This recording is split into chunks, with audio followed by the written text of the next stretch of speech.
tried to help me with my card, and they can't. So is it?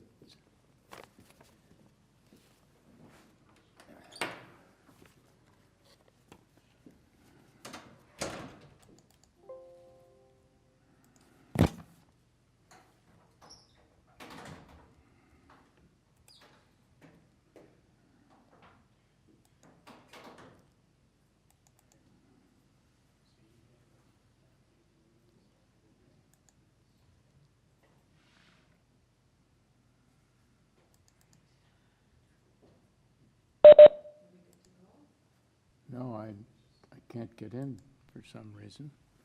Oh, wait a minute. It's okay.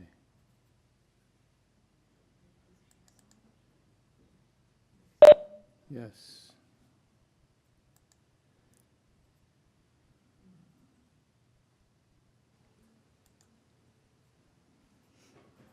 Good. Okay. Okay. Well, then, should we just do a quick mic check and then?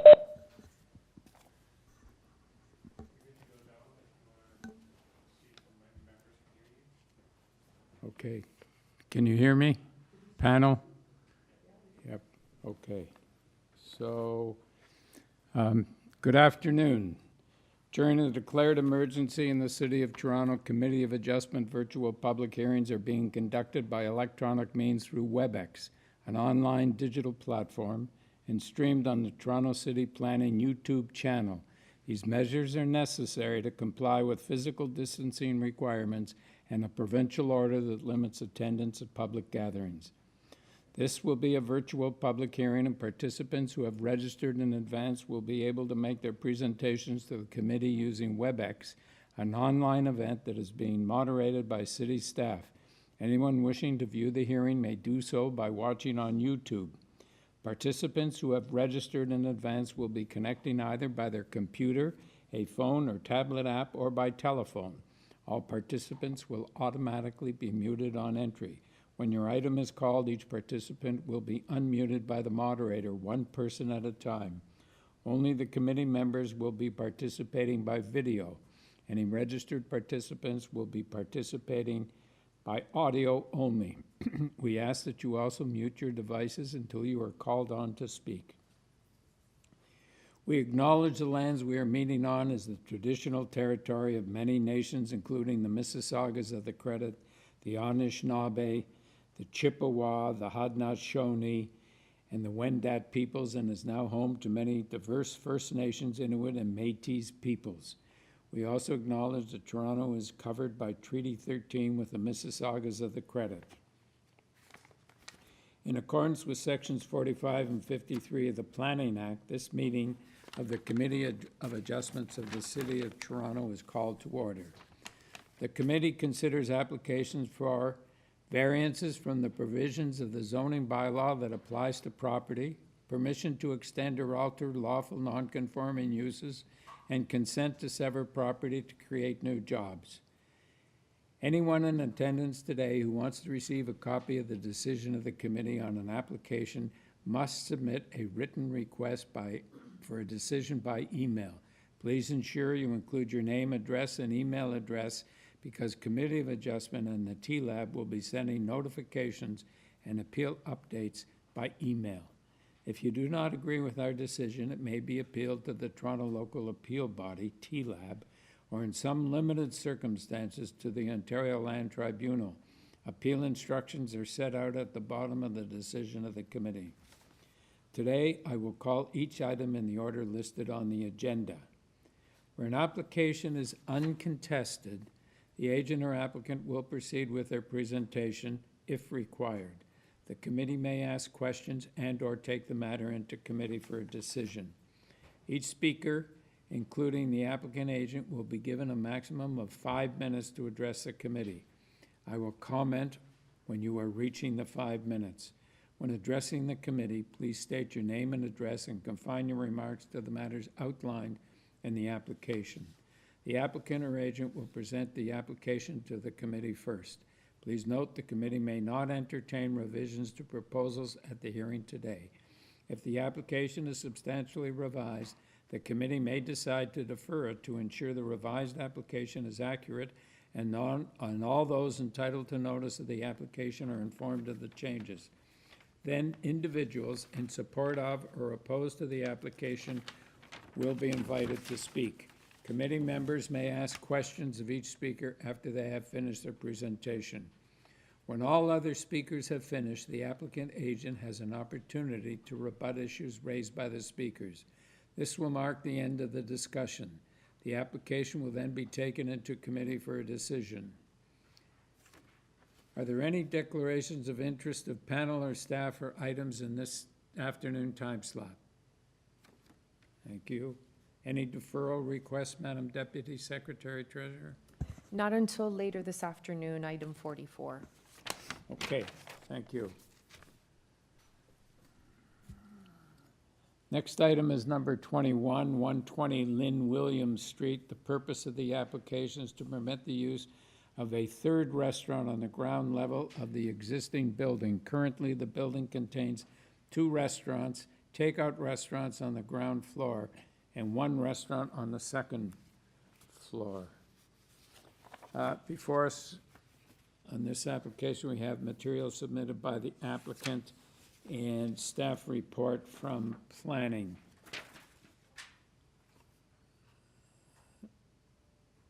Joshua Butcher. Yes, hello. I'm here, Joshua Butcher, Director of Development at First Capital. We're the owners of the subject property, and my address is 85 Hannah Avenue, Suite 400, Toronto, Ontario, N5K3S3. I'm happy to take you through our proposal for this singular variance, or I can just go into questions the committee may have. I'm in your hands. Okay, so I don't think we need a presentation. Panel, do you have any questions? Okay, before I take it into committee, Mr.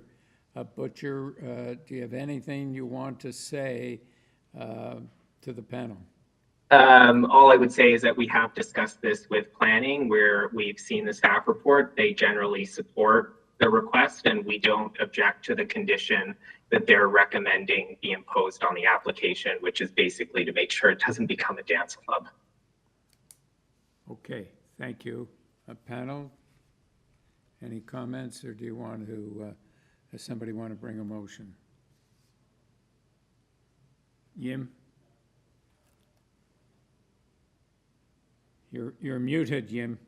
Yes, I got it. Yes, I know the area very well because I work in that Liberty district before, and there's a lot of converted warehouse, studio, and offices. And when I was there, it was a great demand of restaurants at lunchtime. And I think that since there's a planning study to limit the size of restaurants, since they already have communicated with planning, so, it means that they are in agreement. So I don't have any objection. I will support this application with the planning conditions. Okay, so that's your motion, that's a motion, Yim? I'm just waiting for other people to make comments if they have. Otherwise, it is my motion. Yeah. Okay, do we have a seconder? Is that here? All in favor? You have your approval, sir. Thank you. Number 22, 7 Harrison Street. And the purpose of this application is to convert the attic into habitable space and to construct interior alterations to the existing 2-story detached dwelling. We have material submitted by the applicant, a report from Urban Forestry, support from 306 Crawford and 343 Shaw, in opposition from 7 Harrison Street. Well, I don't know. Somebody, 341 Shaw Street. Mr. Mazel? Yeah, it's Mezze. Hello. Maze? Yeah. Mezze, yes.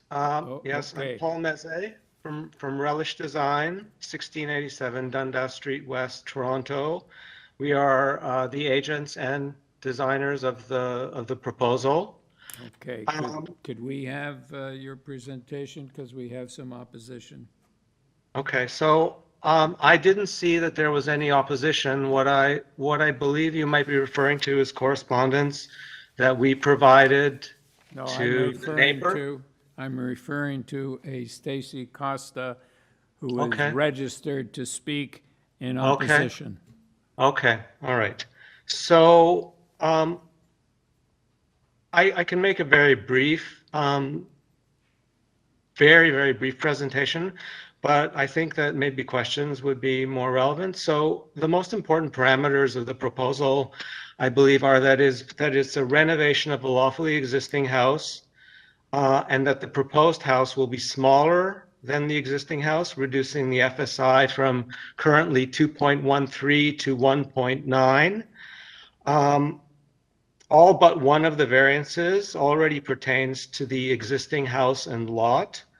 The proposed alterations have eliminated some other existing variances, or have mitigated some conditions, particularly related to landscaping and soft landscaping. These are dealt with in detail in our cover letter. We've consulted with the area planner, Patricia Cho, who had no concerns. We've made every effort to complete all consultations with neighbors in advance of the hearing. And this has rendered 2 letters of support, one from 306 Crawford, the other one from 343 Shaw, which was also recently a subject of a committee of adjustment approval. A letter that should be either in the main file or in the supplementary folder from our office to the Costa family, addresses concerns that were raised by the family in the 2 meetings that we had with them. And we're confident that we've effectively and fairly addressed any concerns that they have that might be legitimate or have legitimate sort of cause. I guess in conclusion, I'd like to say that I think we've been very sensitive to the immediate context and responsive to it as well, and that we've adhered to the highest planning principles in this very unique property. Thank you. All right, could you just tell us which variance is not existing?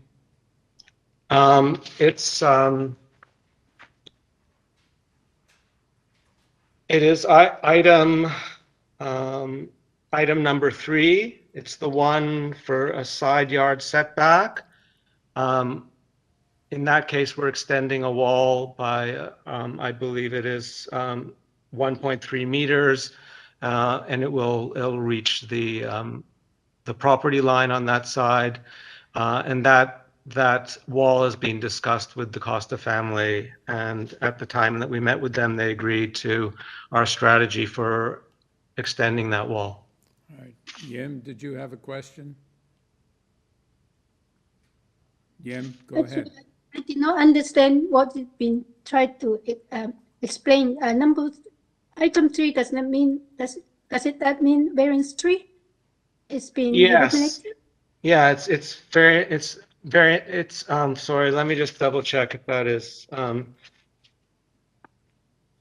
if the variances are following the zoning notice, it's item 3 on the zoning notice. Yeah, no, that's the one dealing with side yard setbacks. I think you got the right one. Yeah, okay. Through you, Mr. Chair, staff is just going to put this up on the screen so we make sure we get this correct.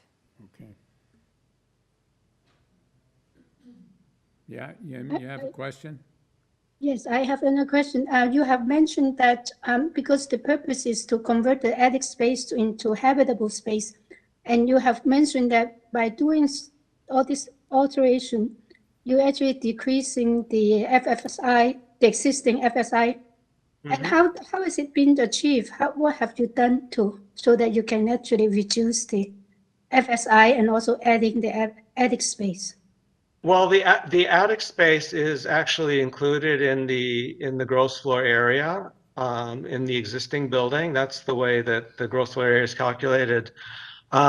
We've actually proposed to remove a kind of appendage on the southwest corner of the building.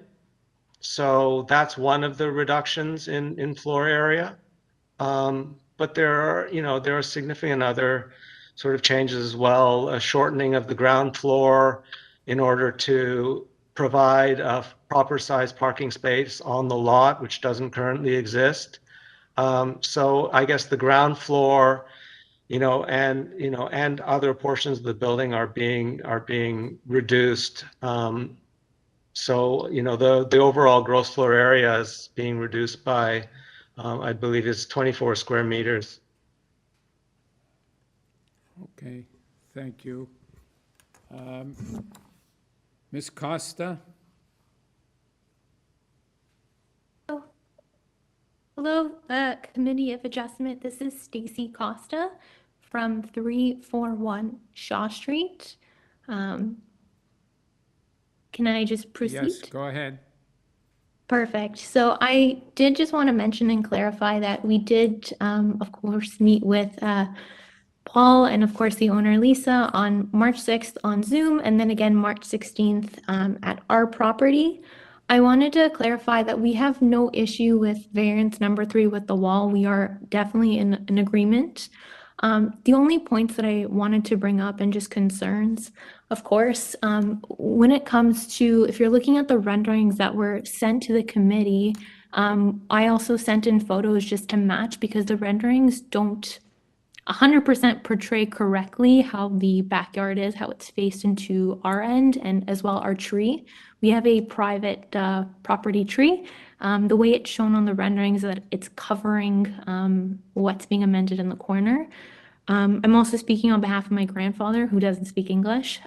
He has major concerns with the 2 new openings on the wall that's coming in. And I know that in Paul's letter, he does mention that there is a 2-meter setback, but for my grandfather, the concern, not in the farthest window that's being done, if you look at the renderings, but there's another new opening that's right in the center of the wall. That's actually not the one. There's still another photo. It's not being shown. There we go. Perfect. Thank you. So there's 4 current windows that remain, and obviously we have no issue with them. The 2 concerns were with the window that's meant in the center and the window on the end. Now, Paul addressed very nicely so that the farther long-standing window that's to be put in is 2-meter setback, but there's still an issue in regards to the bigger window that's put in the middle. Now, of course, it is a unique property. We do agree, obviously, we want it to meet 21st century needs, but our concern is that window just in size is a concern, and there's no privacy. All that's looking into is into our backyard. I guess the question that we just had for Paul is if that window is also set back 2 meters. In that sense, that was the only thing that we are opposed to, essentially. The rest of it, we have no other concerns at this point. Thank you. Mr. Mazzei? It sounds like Stacy is concerned with the large opening at the top of the brick wall.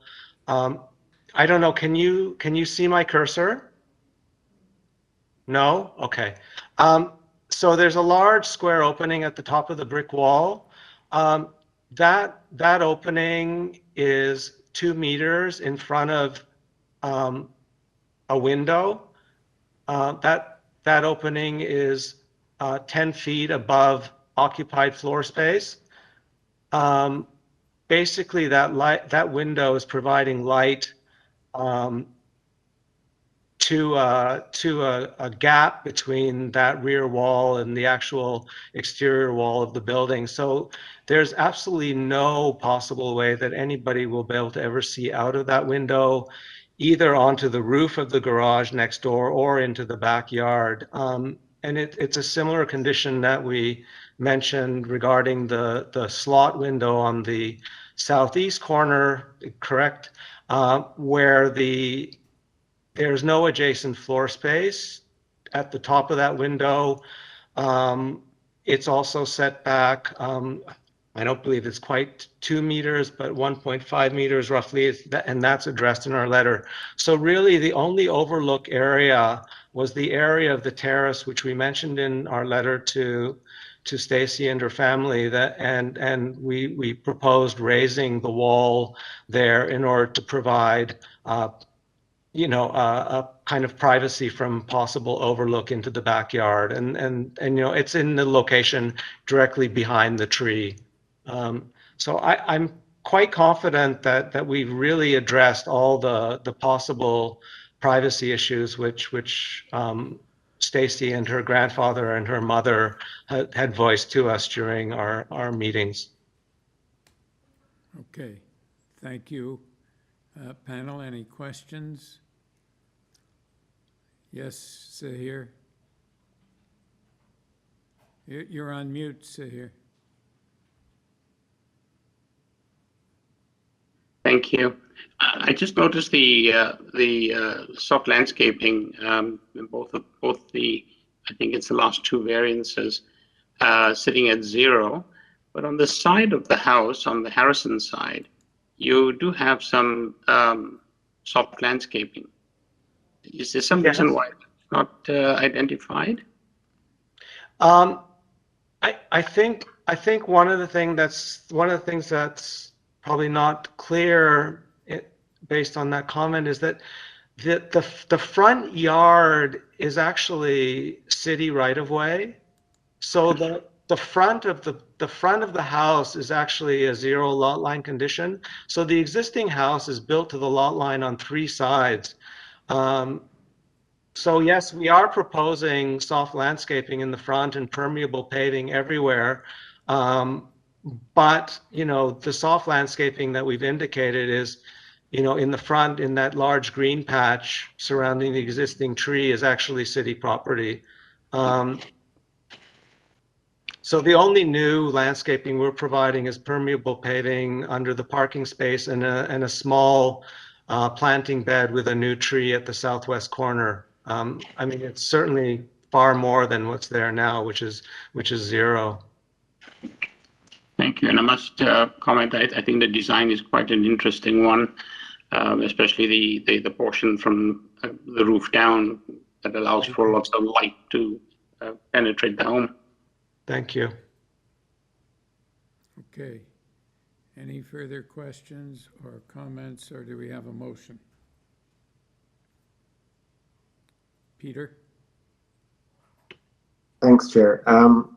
I'd echo what Zahir said. I think this is a sensitive and creative application that's actually improving the situation on an awkward or tight lot. And I think it's clear that the applicant has made goodwill efforts to do that. So I think the variances being requested are almost all existing conditions. And so I think this is a positive project. And so I move to approve the application subject to urban forestry condition 1. Do we have a seconder? Yim? It's amended, right? The variance. Pardon me, yes, as amended. Yeah, I will second that. Okay, all in favor? You have your approval. Thank you. Number 23, 34 Beaufort Road. Purpose of the application to alter the existing 2-story detached dwelling by constructing a rear 2-story addition, also to permit the front porch canopy. We have materials submitted by the applicant and a report from Urban Forestry. Maxine Shabsov.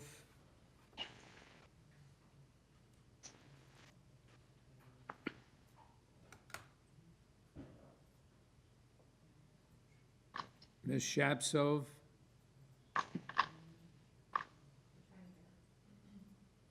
Hello?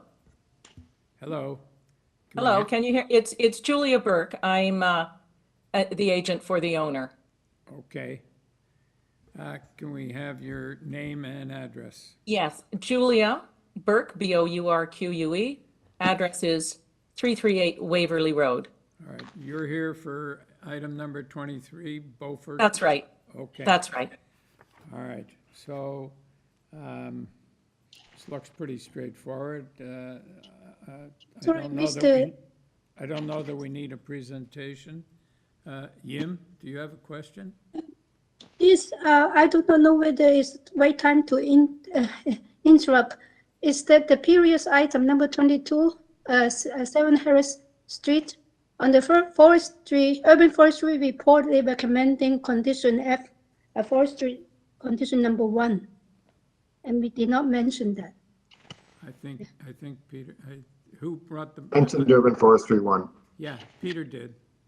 Oh, I'm sorry, I must have missed, sorry. That's okay. Thanks for Okay. checking. So let's go back to number 23. So, Ms. Bark, do you have any comment to make before we take it into committee? No, as you say, it's very straightforward. The variances are minor. We have our client has spoken to neighbors both on either side across the street behind, and they're all happy with the proposal. Thank you. Panel, any questions? You have comments? Yim? I have a motion.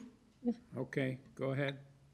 Yeah, just this time with forestry, condition number 2, I move for approval. And I agree this is a straightforward application, and I don't think it will create any negative impact. Sure. All right. So here, you second the motion? All right, Yes, I do. all in favor? You have your approval. Thank you. Thank you very much. All right, number 24, 83 Renson Road. The purpose of this application is to alter the existing 2-story detached dwelling by constructing a new front porch, a front box window, a 3rd-story addition with a 3rd-story rear balcony, as well as a rear 2-story addition and a rear patio. With this application, we have material submitted by the applicant, opposition from 4 or 5 addresses on Renson. Osren Stambuk. Yes, I'm here. This is Osren Stambuk. Okay, could we have your address, please?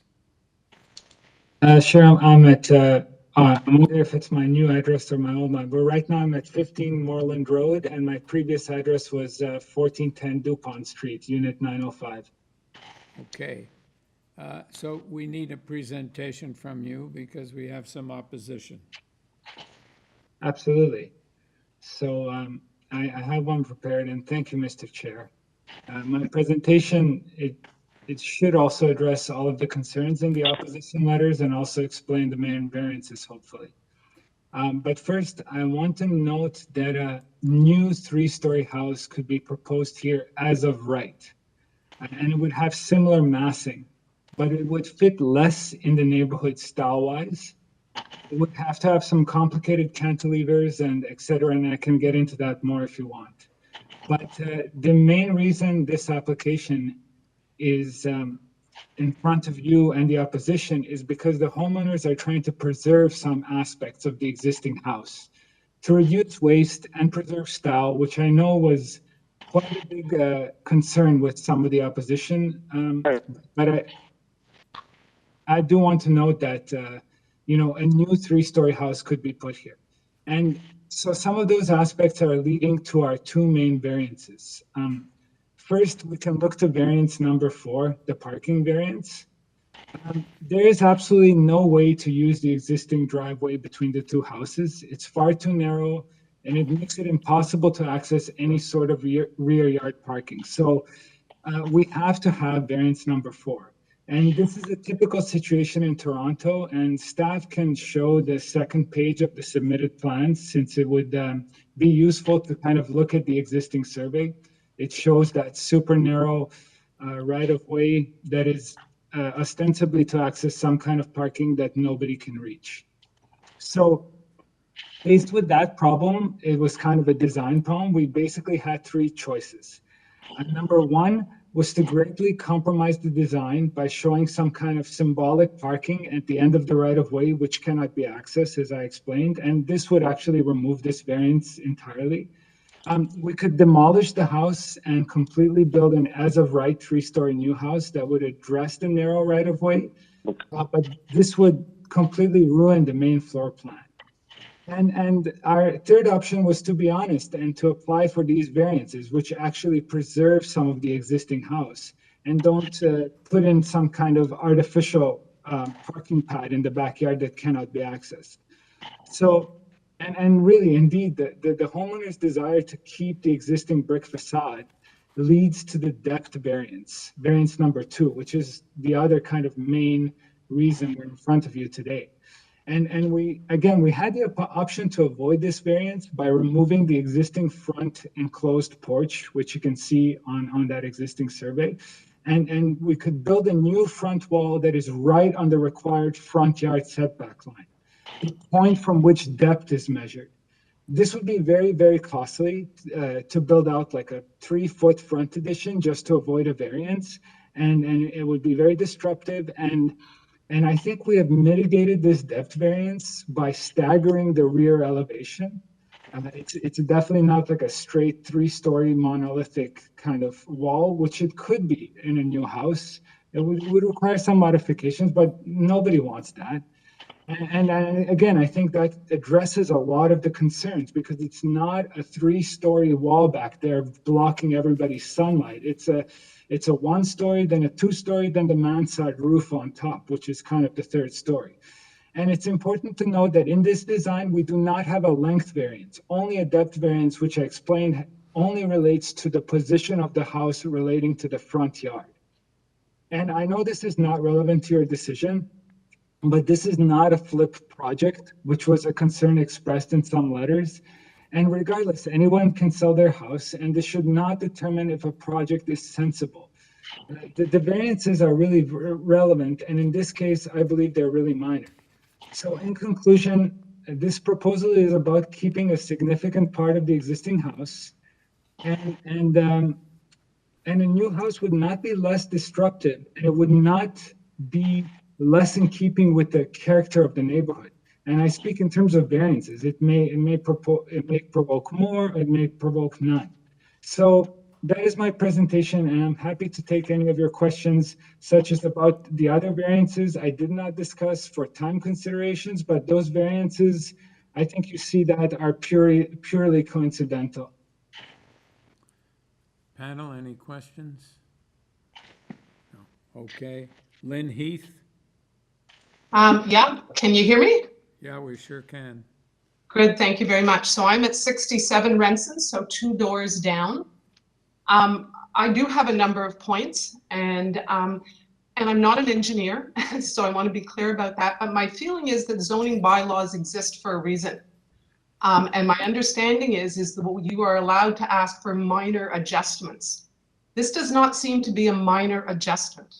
This neighborhood is primarily semis, 2-story semis, with a couple of 2-story single dwellings, but primarily we're semis. This is going to be a huge change, and it does not go with the general feeling of the neighborhood. Because we're almost downtown Toronto, we have limited green space at the best of times. This house is almost double what it was before, the one that they're suggesting. And I have concerns about that. It's already a very large house for the neighborhood, just the way it is, and they're looking to double it. Basically, that's it. I'm arguing that it's not an appropriate development for this neighborhood. Okay. That's it. Thank you. Thank you. Kevin LaCour? Yes, can you hear me? Yes. Yes. I mean, I think I would echo Lynn's Or sentiments. Can we have your name and your address for the record, please? Sure, sorry, yes, it's Kevin LaCour. I'm at 47 Renson Road. Right, okay. I echo Lynn's sentiments in that the house would not fit in any way, shape, or form with the current scale of houses on the street in the neighborhood. There is an example of a similar house that's right around the corner on a street called Beaumont, where this was a similar size, was renovated, and the house it dwarfs everything else on the street. The windows are tiny. It just doesn't fit within the neighborhood whatsoever. And I don't know what effect that has on sunlight and so on in the neighbors' backyards. But I feel like this project, as it's outlined, would certainly stand out like a sore thumb on the street. It certainly would affect the neighboring lots, of which I'm not one of them, but I am concerned about the precedent that it sets for the rest of the street. And also, I just logged on. Sorry, I had another meeting, but I just heard whoever was presenting kind of say that this is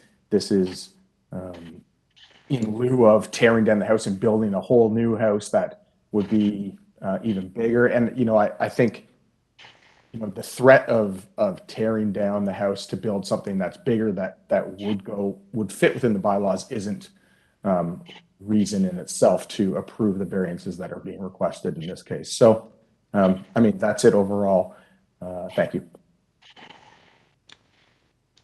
All right, thank you, sir. Robert and Heather Dungan? Yeah, good afternoon. You can hear me all right, can you? Yes, we can. Okay. Well, thank you for the opportunity to be able to address the group. And I would certainly mirror a lot of the comments already made by Lynn and Kevin. And All right, with a major... Mr. Dungan, can we have your name and your address for Oh. the record?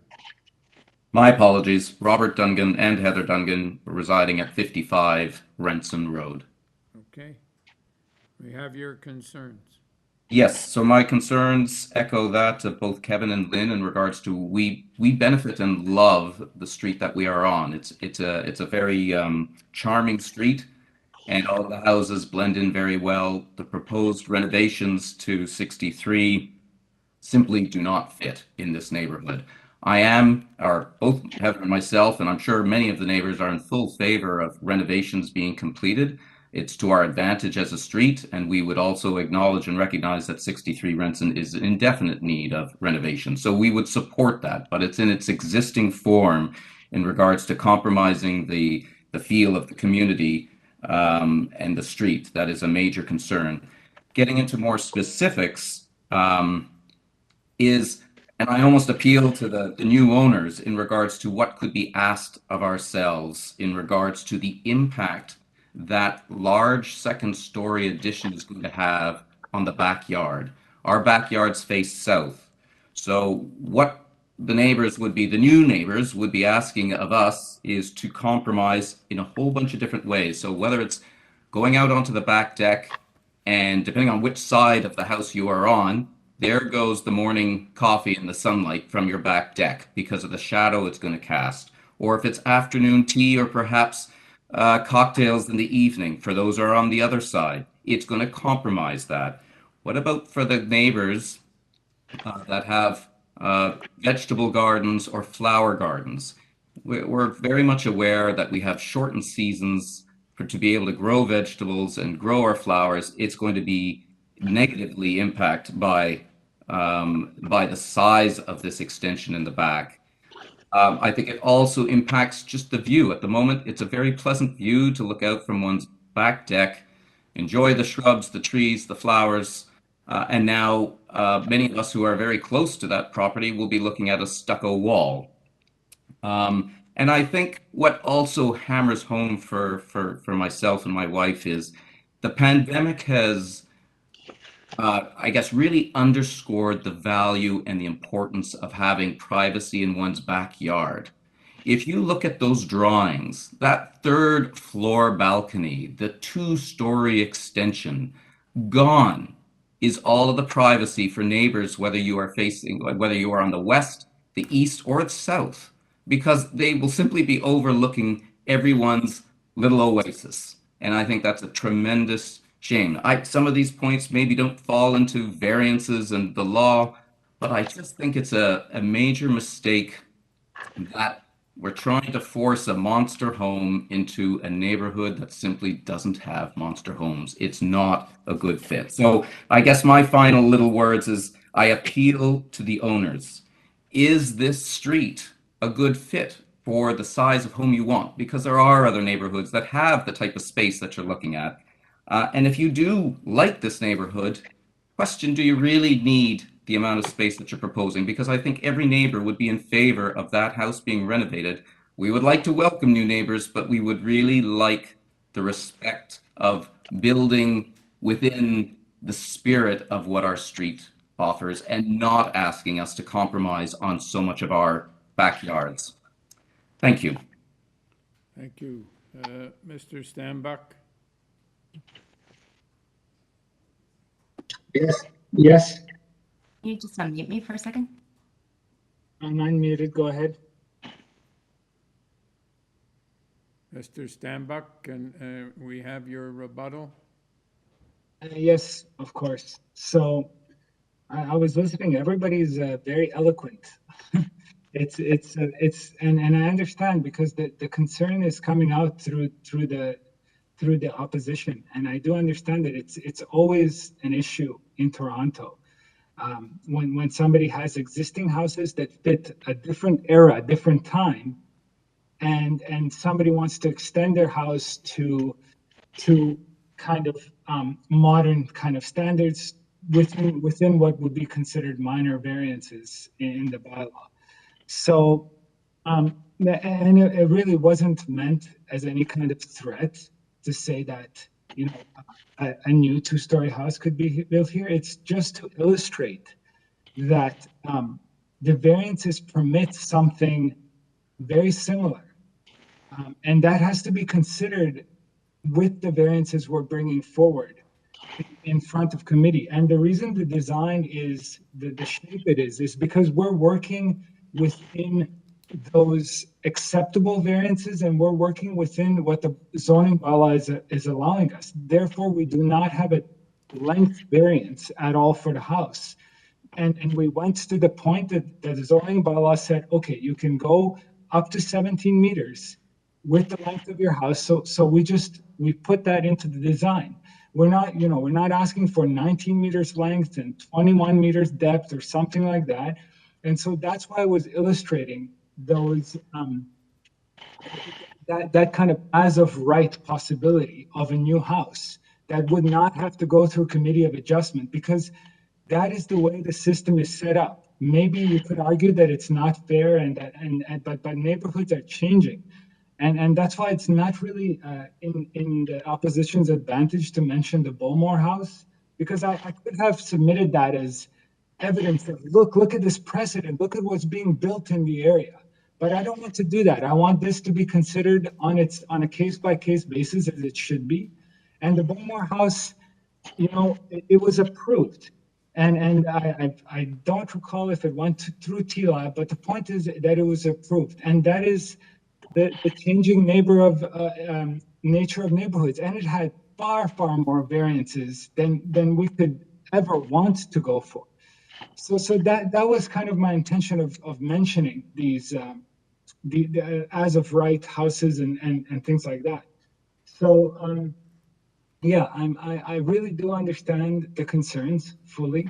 It's always I'm at committee all the time, and this is a very common concern. You know, someone's building out past my back wall, ruining privacy. One thing I would suggest, something that I often is requested, and I will preempt it now. We could have a condition that privacy fences are installed on the third floor balcony. That would mitigate privacy concerns and just have overlook of the backyard. So that's my response, and I think I addressed a lot of the points in my original presentation anyway. Thank you. Larry? Yeah, thanks, Chair. Just a quick question. It looks like you have an unusual lot in the rear with sort of a L shape that kind of tucks in behind your neighbor. But how would you characterize what you're proposing as it relates to the sort of lot fabric of this neighborhood? Are you going to, like, are there other homes that are as deep as yours, or would this be something unique? I think there are.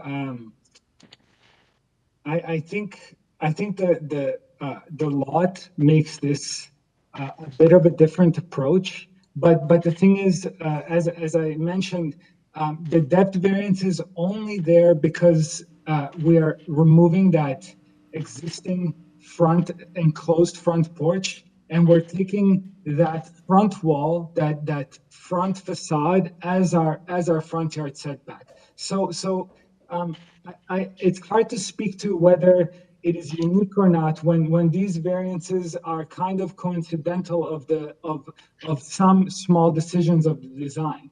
So I would say that because we don't have a length variance, then it's very well maybe the case that other homes and additions are going to their maximum limits, because when in this day and market, when you have a property and you're trying to invest in it, you're going to go for you're going to go for the maximum. You're going to make it worth your while to put in $500,000 in a renovation. You're going to try to make it reasonable for yourself and reasonable for the neighborhood. And I think that's kind of being achieved here by staying within that length variance of 17 meters.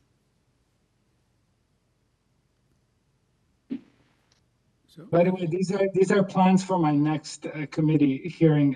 This is Lindsay Avenue. The Renson is, there you go. Yeah. All right, so Mr. Stambach, I'm a little befuddled by the fact that the neighbors are complaining about the size of the house when you don't have an FSI variance. Me too. So what is it? Is it the length that they're concerned about? No, I'll tell you brutally what I think it is. I think this is NIMBYism. I think that's what this is. They had a chance to look at an application that could have not gone in front of committee, but because it did with these few minor variances, they rightfully and honestly expressed their concern. They want to keep their neighborhood from developing in certain directions, which I completely understand. Probably I would do the same thing for my neighborhood. But the thing is, though, I would consider the variances first, and we have kind of 4 minor variances in front of you, and that is why I emphasize that as of right house. It's not a typical lot, and it's not going to be. We're not going to ask for 80% FSI.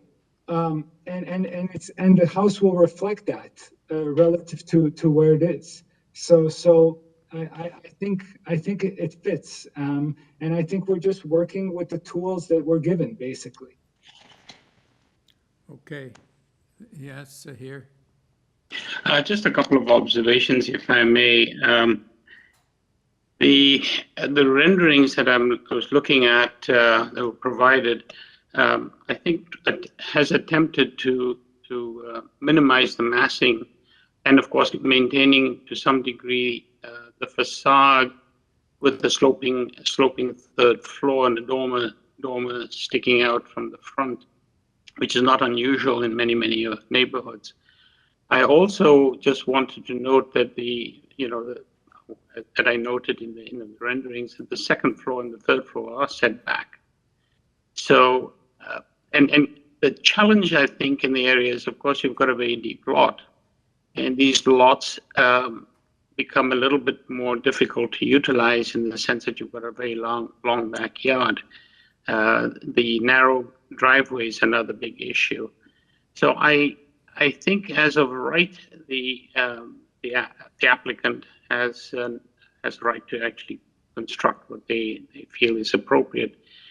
I do not see any reason not to support this application as is. I don't believe there are any conditions. Oh, there is a forestry 2 condition, that was it. I thought the agent's suggestion of screening on the 3rd floor balcony, I think, is a very good one, and I would be inclined to suggest that that be a condition. Beyond that, I certainly do not see a reason to not approve this application. So Zahir, is that your motion? Unless any of my colleagues have any other comments, if not, All right. Yim? Yim has. I agree and I support the motion, and I do like to make a comment. When I look at the application, it's true, it's got a very strange lot size. That's why you can support this, the size, they have no variance on the FSI. So and when I listen to the opposition, it seems that they do not illustrate the impact really. They just do think that the house is too big. But given the variances in front of us, there's no reason that I refuse this application. So I'm seconding the motion. All right, all in favor? You have your approval, sir. Thank you. Thanks.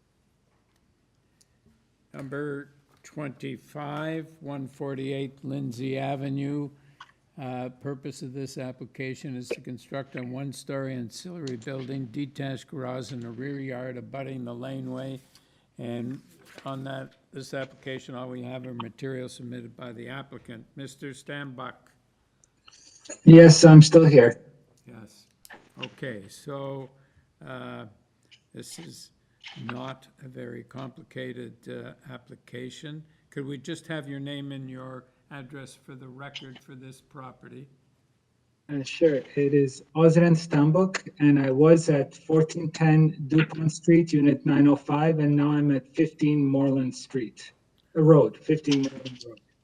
Okay, and do you have any comments to make before I take it into committee? Just to echo what you said, Mr. Chair, it's a straightforward application, and the big reason is we're dealing with a very tight, typical small and narrow Toronto lot.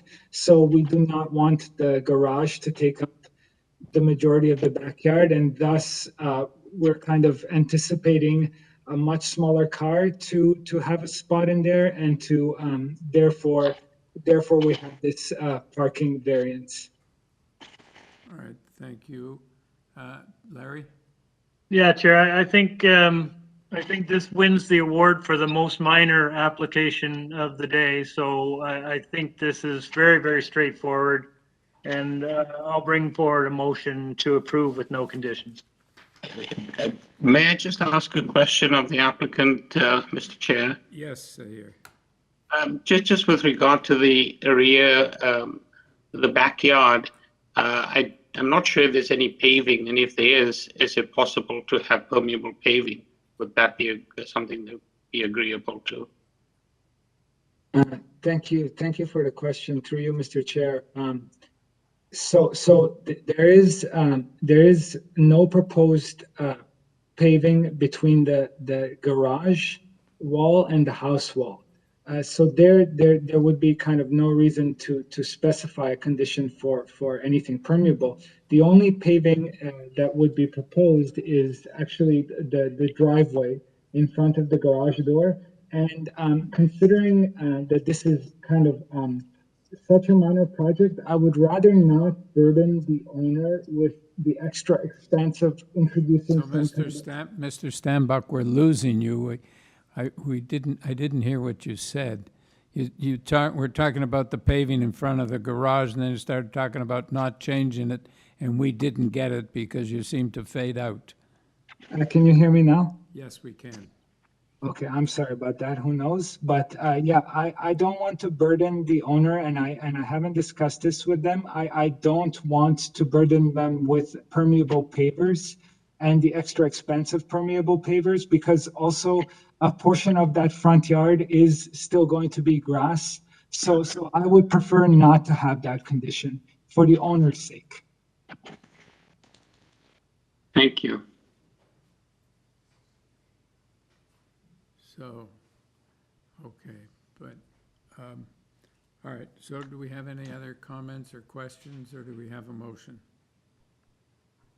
Yes, Yim? I thought Larry already put a motion forth, and I will second it for approval.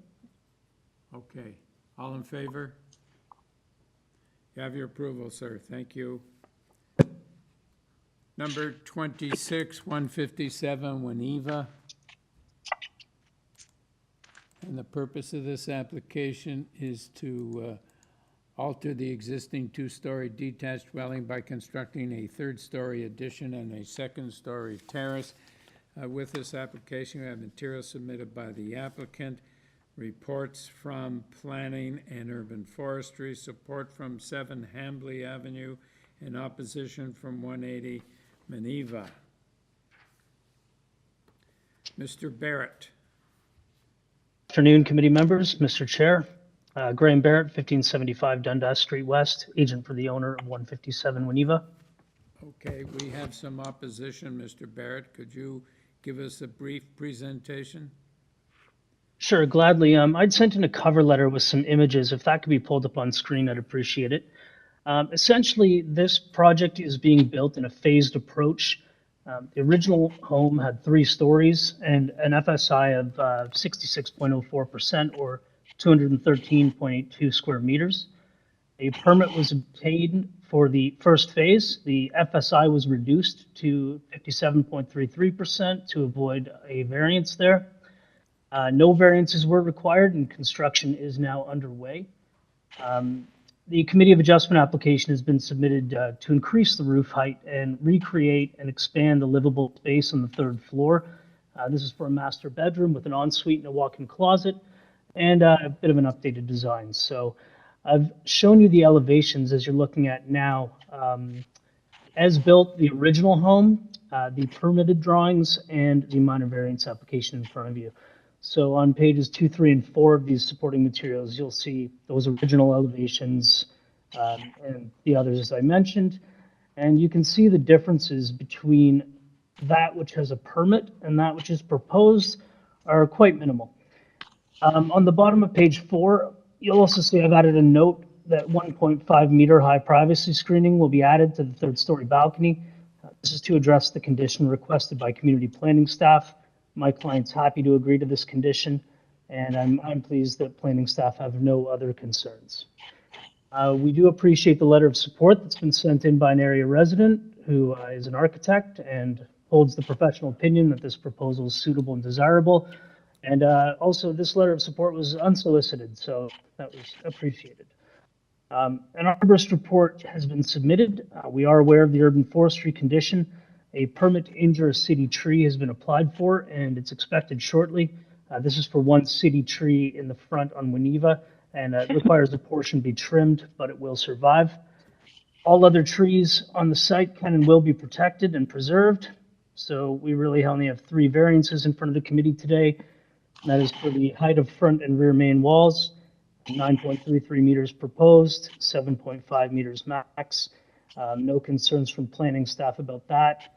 And these are required to accommodate the 3rd floor space. The measurements are highlighted on a couple of the elevations, page 13 and 14 of my supporting material.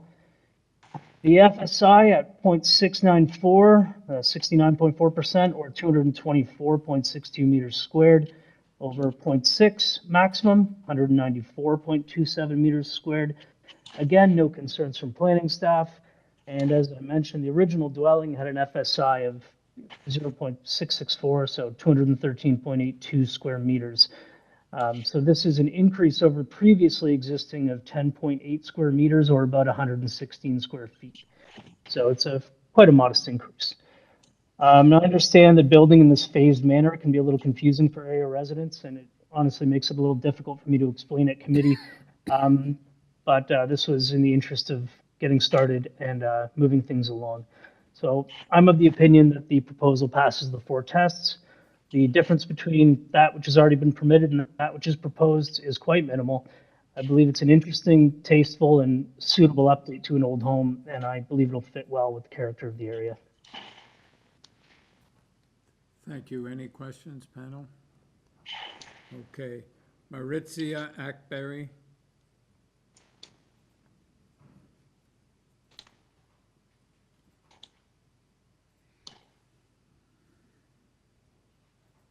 Maritzia? Is she with us? Hey, Marzi, are you there?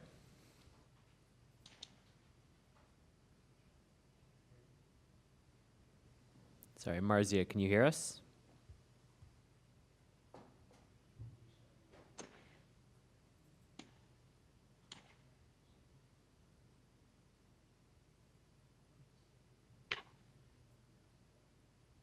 I'm going to try to call you on the number provided.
Should we go on to the next speaker?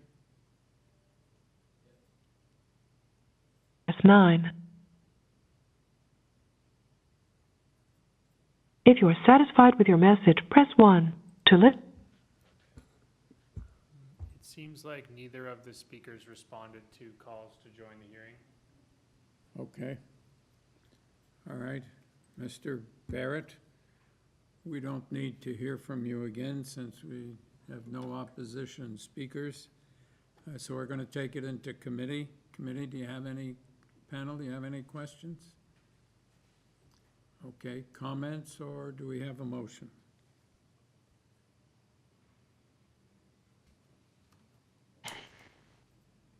Yes. Yim? Yes, I have a motion. I think the variance in front of us are minor, and I think that look at the design is pretty what they're asking for the alterations moderates and reasonable, and I have a motion for approval with forestry condition number 1. Seconder, is that here? All in favor? Have your One moment. approval. You have your approval. One moment, please. Hello? Chair, hi. Could I just add, there was a community planning condition about screening on the 3rd floor balcony south side. If we could add that in. Oh, I thought that is already revised on the drawings. Is it? Okay, sure. I think if we want to add, just to make sure they have, or tied to the drawings. Yeah. Whichever you prefer. I just think it would be good to capture that in the motion. Okay. Yeah. The privacy screen 1.5 meter. The rear 2nd floor balcony. Oh, yeah. 3rd story south edge. Oh, okay. Yeah, 3rd story. Yeah. All right, so here, that's okay with you? Perfect. All right, Yeah. all in favor? You have your approval, sir, again. Number 2736 Mcpherson Avenue. Purpose of this application is to alter the existing 2-story semi-detached dwelling by constructing a front integral garage and driveway, as well as reconstructing the front porch. With this material, we have, with this application, we have materials submitted by the applicant, reports from urban forestry and community planning, a letter from the counselor, opposition from numerous addresses on Mcpherson and one from 87 Avenue Road. Mr. Capper. Yes, Mr. Chair. Can you hear me okay? Yes, we can. That's perfect. Thank you. Before I get started with my presentation, could I please ask that staff pull up the plans that were submitted with the application? And I'd specifically ask that they refer to page 3 of the package. Thank you. And for the record, sir, my name is David Capper. I'm with Glenn Schnarr and Associates in Mississauga, and our mailing address is 10 Kingsbridge Garden Circle, Suite 700. That's in Mississauga, Ontario, and our postal code is L5R 3K6. And I'm appearing before you this evening on behalf of the owners of the property that are located at 36 Mcpherson Avenue. Mr. Chair, with respect to the application that is before you this afternoon, our clients are seeking the approval of 5 minor variances. And these minor variances are intended to facilitate the renovation of the existing 2-story semi-detached dwelling. And the purpose of this renovation is to create a front integral garage, which is accessed by a reversed slope driveway. I should note to the committee that our clients are the homeowner, and they will be residing in the dwelling that's to be renovated. And they're a single-car family with 2 young children. And although that's seemingly trivial, I think it does add important context for this application. I'll also note that the sole intent of the proposed renovation is to provide the homeowner with the ability to install an electric vehicle charging station within the integral garage in anticipation of transitioning to an electric vehicle upon successful outcome of this application. I'll note that from our client's perspective, this project from its inception has been about reducing the overall environmental impact of the proposed development. And this objective has heavily influenced design decisions such as environmental technologies, building materials, and interior finishes, to name but a few. And one point that I would like to note, Mr. Chair, that you missed in your opening remarks is that there have been 7 letters of support that were submitted by ourselves just yesterday. And those are from the municipal addresses at 40, 51, 53, 43, 46, 122, and 157 Mcpherson Avenue. Moving on to the proposed variances, I will note that the first 2 variances that are being sought, and those are the reduction in the side yard encroachment for the porch and the reduced front yard setback to the porch, are technical in nature, and they're being sought to recognize the location of the existing porch. It's the addition of the integral garage below the porch and in the basement of the property that triggers the need for these 2 variances. The remaining 3 variances are required to permit the construction of the proposed reverse grade driveway, which provides access to the integral garage. And it's my submission to the committee that these requested variances seek minor reductions from the required zoning standard. I submit the reduction in the minimum landscaping requirement seeks to permit the reduction of 4.6 square meters of landscape area, which is roughly 50 square feet. With respect to the driveway elevation, the application seeks a reduction of 39 centimeters. And then finally, with respect to the deficiency in the lot width, the subject lot is 46 centimeters short of being able to achieve a vehicle entrance under the as-of-right zoning provisions. And it's my submission to you that these variances are truly minor in nature. With respect to the official plan policies, it's my submission to you that the approval of these minor variances maintains the existing community character of the neighborhood and is certainly compatible with the surrounding development. I note that there is no change to the proposed built form on the subject property, and that the proposed renovations will not result in substantial changes to the design of the existing dwelling as well as the existing streetscape. And on this point, I wanted to note that the property immediately next door at 34 Mcpherson, which is the other side of the semi-detached dwelling, has been developed with a similar reverse grade driveway and is provided with a curb cut. And I'll note that although this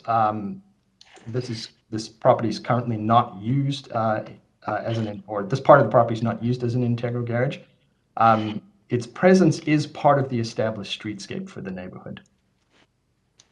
I would note to you that I just wanted to point out that the application as it's proposed aligns very well with the goals identified in the city's Transform TO climate action strategy, as well as the city's electric vehicle strategy. The city's EV strategy recognizes that access to charging infrastructure is the single biggest hurdle to widespread use of EVs within the city. And this application certainly seeks to overcome that hurdle. If I could turn very quickly to some of the commentary that was provided in these in the package that was received. I'd like to specifically address the comments that were provided by the owners of 54 Mcpherson Avenue. And there are specific references to Chapter 918 of the City of Toronto Municipal Code. I wanted to point out that Chapter 918 would not be applicable to the proposed application, as the proposed application does not propose parking within the front yard or within the boulevard, but rather within the integral garage. Mr. Capper, your time is up. Perhaps you could wrap up, and you will get a chance, of course, to rebut. Sure, absolutely. If I could very quickly just address the concern with respect to the loss of on-street parking. It's my submission to the committee that although the approval of the application will result in the removal of an on-street parking space, it will, however, achieve parking neutrality in that it will result in a corresponding reduction of one vehicle, which is no longer required to be parked on the street. And therefore, the impact of eliminating an on-street parking space is balanced by offsetting the demand for on-street parking for the subject property. With that, Mr. Chair, I'm open to any questions that the committee may have. Any questions, panel? No. David Mordini? Yes, good afternoon, everyone. My name is David Mordini, and I reside at 52 Mcpherson Avenue with my wife and our 2-year-old daughter. I just wanted to submit my objection to this application. We've lived on this street for 6 years, and over those years, we have adjusted to the challenges of living without a parking spot. Living on this street comes with quite a number of benefits. However, parking is not one of them for the large majority of the houses located on the north side of this street. By granting a spot to 36 Mcpherson would prioritize the convenience of parking to a single household at the detriment to the other houses on the street. By denying this application, you would be allowing the spot to be used by all of the residents of Mcpherson, their guests, service vehicles, and patrons of Yonge Street. I strongly oppose this application, and in regards to the letters of support that were provided, I would just like to point out that 51 and 157 Mcpherson have parking and are not affected by this change by cutting the curb, and that numbers 40, 46, 122 could benefit by the precedent set by today's decision. Therefore, if you approve this application, I would not be surprised if you see other applications in the near future to request they also have parking. So I would ask that you use your discretion in changing the ability of a scramble parking spot to be used by the entire public instead of just one household. Thank you. Thank you. Any questions, panel? Leanne Miller?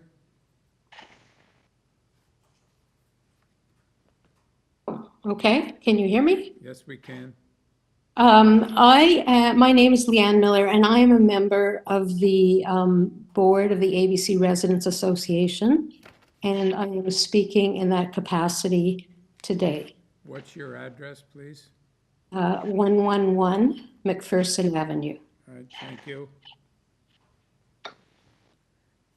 So 36 Mcpherson is in our neighborhood, and we have submitted a letter of opposition, which you noted in your introduction, and have read the other letters of opposition from many of the residents of Mcpherson. We have not seen the letters of support that were submitted, I guess, yesterday. You noted in your introduction that the councillor had written a letter of opposition, but you did not mention that the planning department has also submitted a letter. I just wanted to note that the planning department has recommended that the committee refuse the application. And the reasons given are, and I'm going to quote, the proposed integral garage at the basement level accessed by a reverse slope driveway is inconsistent with the prevailing physical character of this neighborhood. There are few examples of the proposed built form features in the immediate context, which are not a representation of the area's prevailing character. The general intent and purpose of the official plans neighborhood policies is to ensure that development respects and reinforces the neighborhood's prevailing physical character. The zoning provisions regarding access to a parking space ensure that the pedestrian entrances and habitable space remain the most prominent feature of a residential building facing the street. The proposed integral garage on a narrow lot would result in vehicular access and parking as a prominent feature of the dwelling facing the street. Councillor Layton has also recommended that you refuse the application based on the planning department's comments. The ABC Residents Association agrees with the statements of the planning department, and for those reasons, we are submitting that the general intent and purpose of the official plan and of the zoning bylaw are not maintained by the proposal. The owner recently acquired the property, or within the last couple of years. They've basically renovated the interior of the house, which has been ongoing. And they knew when they bought it that only street parking was available. Approving the variances to allow the construction of an integral garage with a negative slope driveway will negatively impact other residents of the street and the streetscape, and the variances cannot be considered minor. Furthermore, permitting a garage and driveway is not desirable for the appropriate development or use of the land and building. It will affect the safety of pedestrians and cyclists along Mcpherson. And I note that parking Mcpherson moves to the north side of the street for 5 months in the summertime. So a car backing out of that driveway could affect cyclists. And it will also negatively affect the streetscape. We also note that there's a city tree on the east side of the property, which you can see on the survey, which the applicant did not disclose in the tree declaration. It is likely this tree will be adversely affected by the construction of the driveway and walkway. And we pointed this out to Urban Forestry, who I think has looked at the issue and has also written to the committee. Just one last point, the agent for the applicants noted that 34 Mcpherson, which is the attached semi, has this kind of a condition where they have a reverse slope, what used to be a garage. Anyways, that condition has existed for a long, long time. In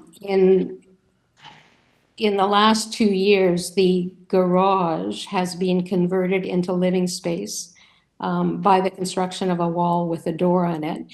And based on the zoning bylaw, which is 10.10.80.1, that driveway should have been eliminated as a condition to permitting the garage to be turned into habitable space. That has not been done, and we have contacted the city about what seems to be a now illegal driveway. Which would be, hoping the city will close it off so that there will be one less driveway on our street. Those are my comments. We are urging the committee to refuse the application. We think it's a terrible precedent for the street. And as pointed out by the previous person, it will just create a precedent for future people to turn or to have parking on their lots, which we disagree with. Thank you. Mr. Thank you. Capper?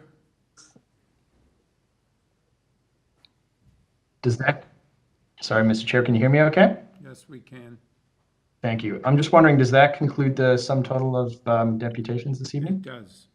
Okay, that's perfect.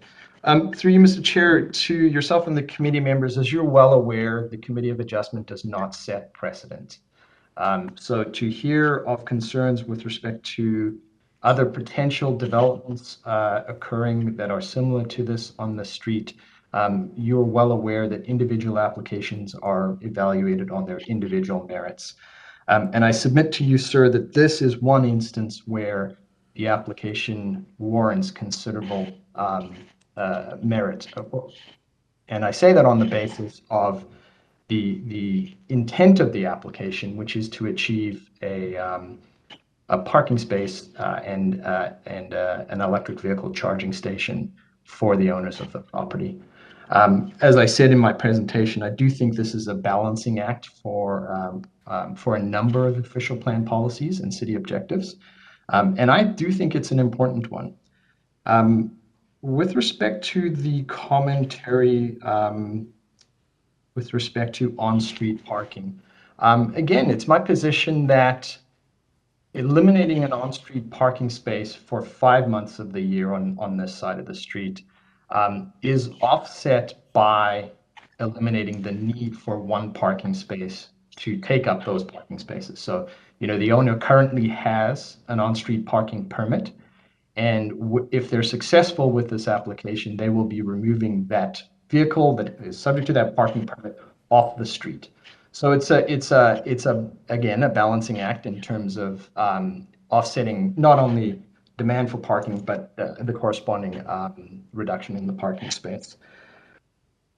I do want to touch base on the comment with respect to the adjacent property next door at 34 Mcpherson. We did look into this.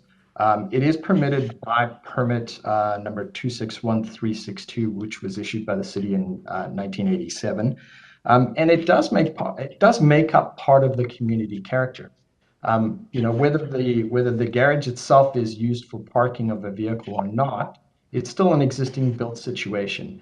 And more importantly, it's part of a semi-detached dwelling. So, there is quite a bit of symmetry that's achieved by the approval of this application, in the sense that both sides of the semi-detached dwelling will look very similar in that regard. And a minor nuance that was brought up by the Residents Association member, and that was with respect to the comments from the councillor. She indicated that the councillor is recommending refusal of the application. Again, it's a minor nuance, but what the councillor actually says is that they request the committee strongly consider the concerns of local residents, the professional opinion of planning staff, and their recommendations for refusals of the variance.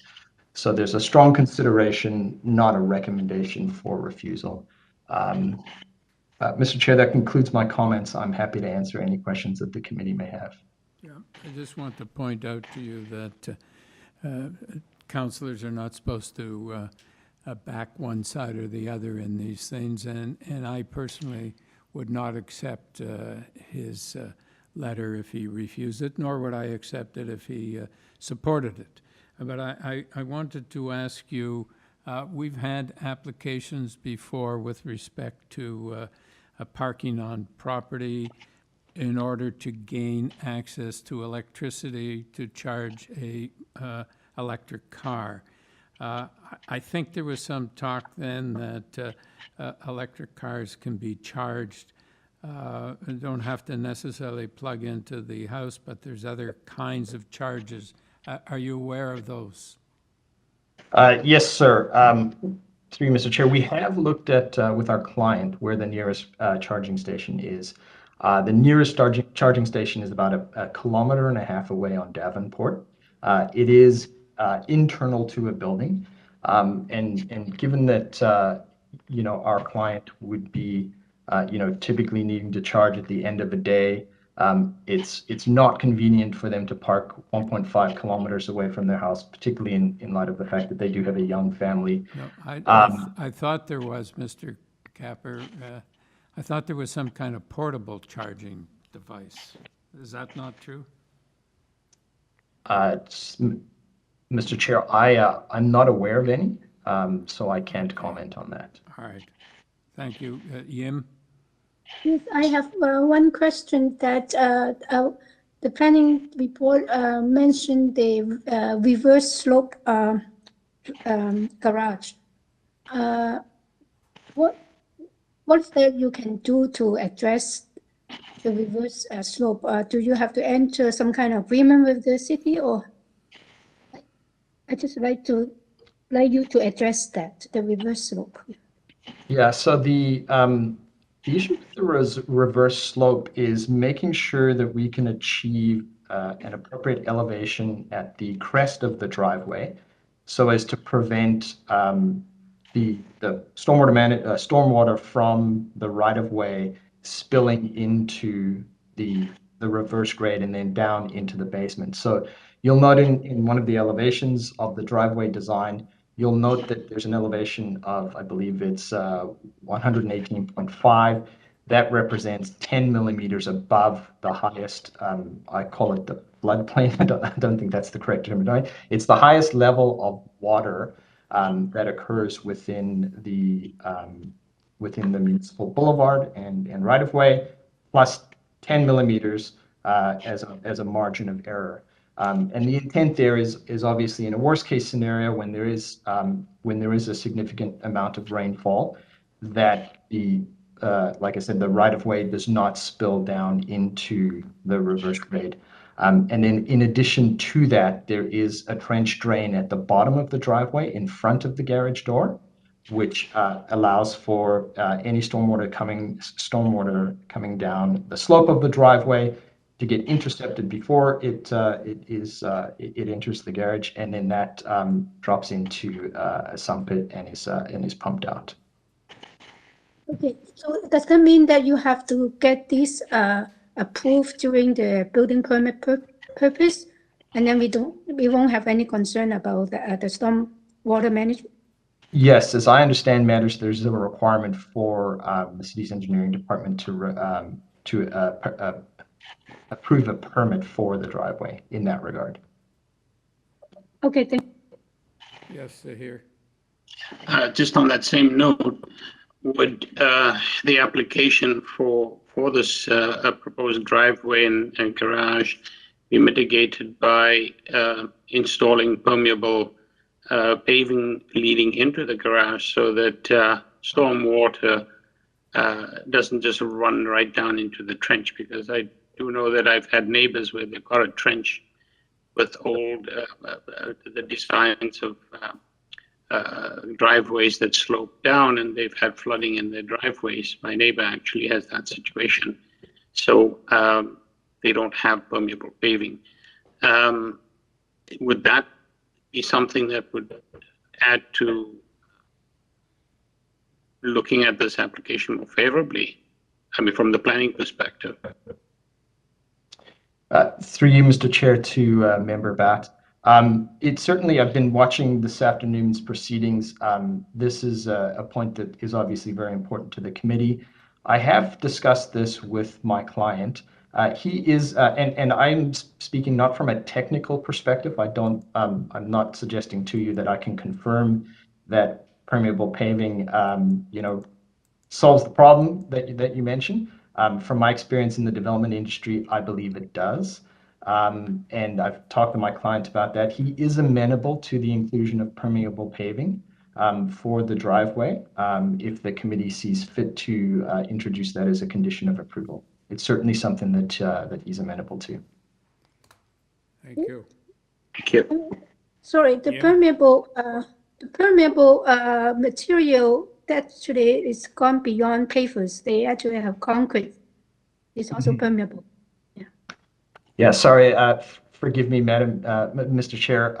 I'm showing my vintage when I speak of permeable pavers. The technology has certainly increased. Any further questions? Any comments? Do we have a motion? Chair, I'm happy to start. I'm not sure my thoughts will be shared by others, but I was listening with great interest to the speakers that spoke in opposition. I've read planning's recommendation. For a lot of reasons, including those, I'm not going to be supporting this application. But I did want to make an observation that picks up on a point that you made earlier, Chair, which is the increasing number of applications that we're starting to see about parking pads in front of homes to facilitate EV charging. It's a bit of a tough one where two policies are kind of colliding, where we're trying to encourage electric vehicles, yet it is difficult for those who don't have a dedicated driveway to be able to put in place the infrastructure to charge their vehicles. I don't think there is a good solution yet. It would be helpful for the city and staff to provide a little bit more guidance to us on how to deal with those kinds of applications, because I do think the two policies that are supported, which is not supporting front yard parking pads anymore for a number of different reasons, but also supporting EVs and charging of EVs, is difficult for us to deal with when we're presented with that as being the major justification for front yard parking. So it's just an observation, but in some, I'm not going to be supporting this application. So I think it's made even worse by the fact that this is a street, and there's lots of neighborhoods where there are essentially no parking on site. And this would be a change and inconsistent with the rest of the neighborhood, but it is the future. Right. And there's going to be many more electric vehicles, and how are we going to charge them? So it becomes more than just this particular application. It becomes, if this man came back in 2 years, would we look at it differently than we look at it now? Would the neighbors look at it differently as well? So, or maybe there's alternatives that can bridge the divide between these two policies that need to be put in place. I just don't know what they are. Well, I read an article this weekend by someone who is an advocate of electric vehicles. Professionally, he's an advocate of professional vehicles, but he went out and he bought a hybrid. And why did he buy a hybrid? Because the infrastructure isn't there for electrical vehicles yet. He can't, it's okay for driving around the city where you've got, I don't know how many miles you get on a charge, but say you get 100 miles on a charge or something, but he said you can't really take trips because you have to get in line for charging stations, et cetera, and it takes a long time to charge. So it's a hybrid vehicle is a compromise rather than because I know we have a hybrid vehicle in our garage has no charging station. I think they charge by the battery because of gas. So when it drives on gas, so that would be a compromise. Yim? Yes, I echo Larry's concern about electrical charging station. And I know a little bit about it, is that it is not just there's a distance from so-called portable type, and also there's the minimum, I think, is 45 minutes of charging time. So I think we are behind the technology, and the infrastructure is behind that. There's a few years, I think we have to put in the infrastructure and so that to actually meet up with the demand on the electrical charges. And I do not think that committee adjustment can accept the reason why they should have front yard parking because of that. Because even the infrastructure probably will have to have some time to catch up. So I do not buy that reason now. Well, I think you're right, Jim, because it's not a planning issue. The planning issue is, does it fit within the neighborhood? But until I considered that, I was on the fence. So, okay, so does someone have a motion? I'll try. I don't know whether my colleagues are but I will put forward a motion to refuse this application. Do we have a seconder? Say here. Okay. Yes, Mr. Chair. Do we have, all right, all in favor of refusing the application? All right, your application is refused, sir. Premature, I suppose one would say. Number 36, pardon me, number 2836 Doris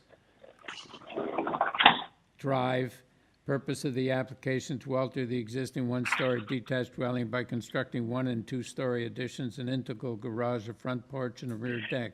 Also to permit an air conditioning unit located on the ground floor along the north exterior sidewall. The existing detached garage and shed will be demolished. With this application, we have material from the applicant and 4 form letters in support, all on Doris Avenue.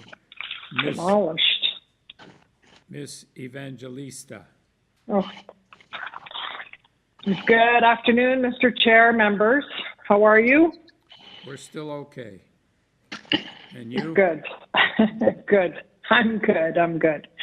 Mr. Chair, would you like me to make a presentation? I did submit a package, or would you like me to take questions? Well, what would you prefer? I can make a quick presentation. I think we don't need a presentation. Seems relatively straightforward, and we don't have any opposition.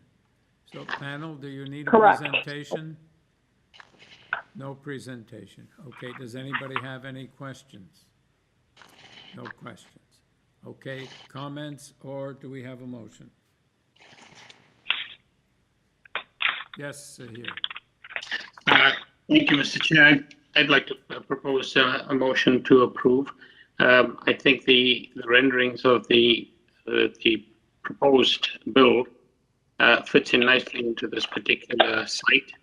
And I think in neighborhoods like this is what we're going to see, and it seems to be a very tastefully done structure. So for that reason, I think I would like to propose a motion to approve. All right, do we have a seconder? Peter. Thank you. All in favor? You have your approval. Thank you. Number 29.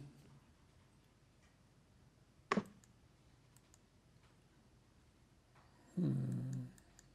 128 Bursford Avenue. Purpose of the application to alter the existing 2-story detached dwelling by constructing new front stairs, a 2-story rear addition, and rear ground and second-story decks. Also, a new parking space will be installed in the front yard, as access to the rear detached garage will be removed. With this application, we have material submitted by the applicant, and we have a report from Transportation Services. Mr. Mintoff. Hi, it's Larry Mintoff. I'm here representing my client and homeowner, Josie Panetta. We are requesting variances for the addition to the rear portion of the house. Mr. Mintoff, can we have your address for the record? Sure, I'm sorry. 39 Old Mill Road, Suite 905, Toronto, M8X1G6. Okay, I don't think we need a presentation. Before I take it into committee, do you have anything you want to say? I actually just want to clarify one thing, because we were notified that due to the placement of our front property line, that we would have to go through and request a parking pad rather than our approach through the Committee of Adjustment. And as a result of that, I just want to clarify that the existing garage and access to that existing garage will be maintained. We've done some minor adjustments, or we're proposing some minor adjustments to the rear deck that was going to be built in order to ensure that there's access to that garage. It does not affect the variance request that we are seeking for the rear yard landscape. And as such, because our variance number 5 that points out that there will no longer be any parking with this project, with this property, will in fact maintain the existing garage access. So do you want to delete number 5? I think number 5 is essentially redundant, because we will be maintaining the access to the rear garage. So we want to make sure on record that there is a parking spot for this particular address. Currently, that will remain status quo. So do we delete number 5? I suggest that you delete number 5. Thank you. Through you, Mr. Chair, the purpose of application, last sentence, also a new parking space will be installed in the front yard as access to the rear detached garage will be removed. We'll have to amend this sentence. Yes, and the purpose.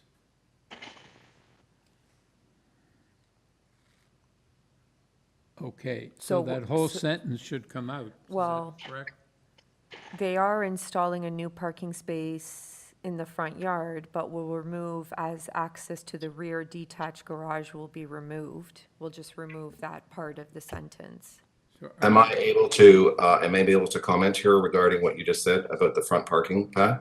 yes, we're looking to you for Yes, clarification. So it was brought to our attention based on the proportion of the amount of the parking spot that would be on city property that we would have to go through transportation and we would have to apply in a specific approach in order to seek out this parking pad. Now, there are plenty of parking situations like this on the street. However, we were also told to send through a revised site plan that showed the front parking pad deleted, which was just shown a minute ago here.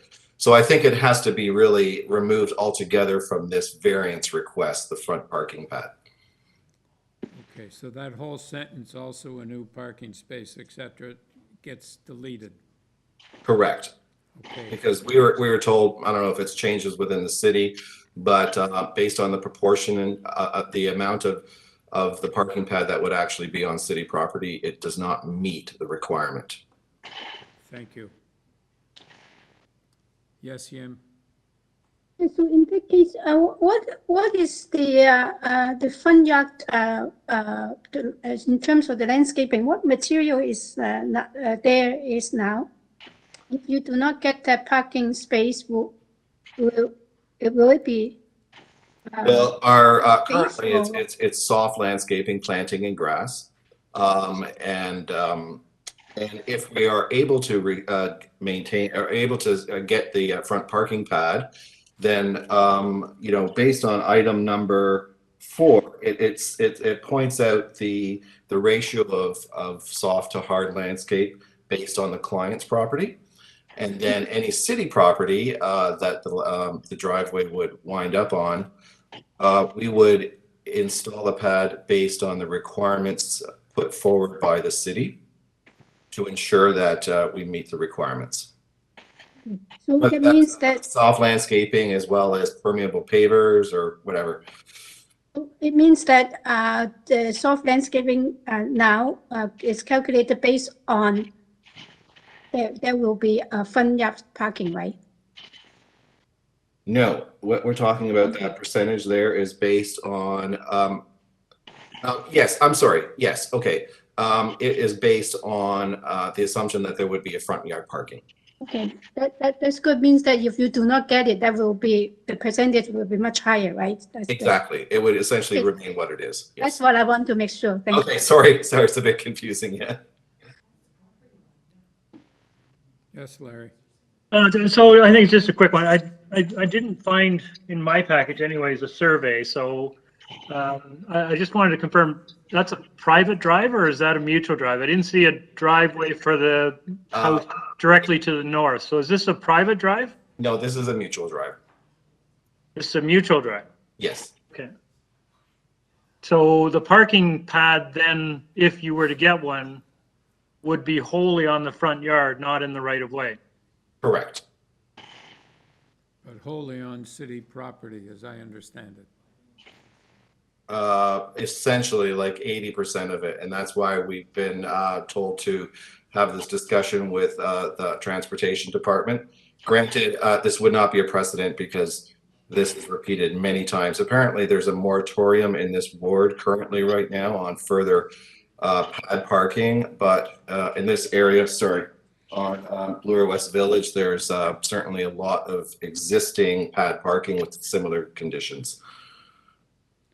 So you would have 2 parking spots if you can get it, one in the front, one in the garage?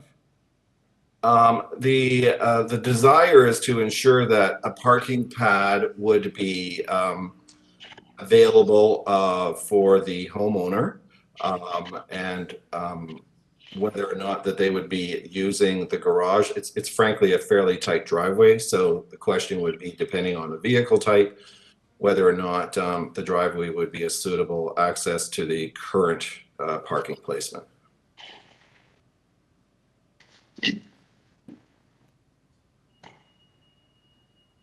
Okay.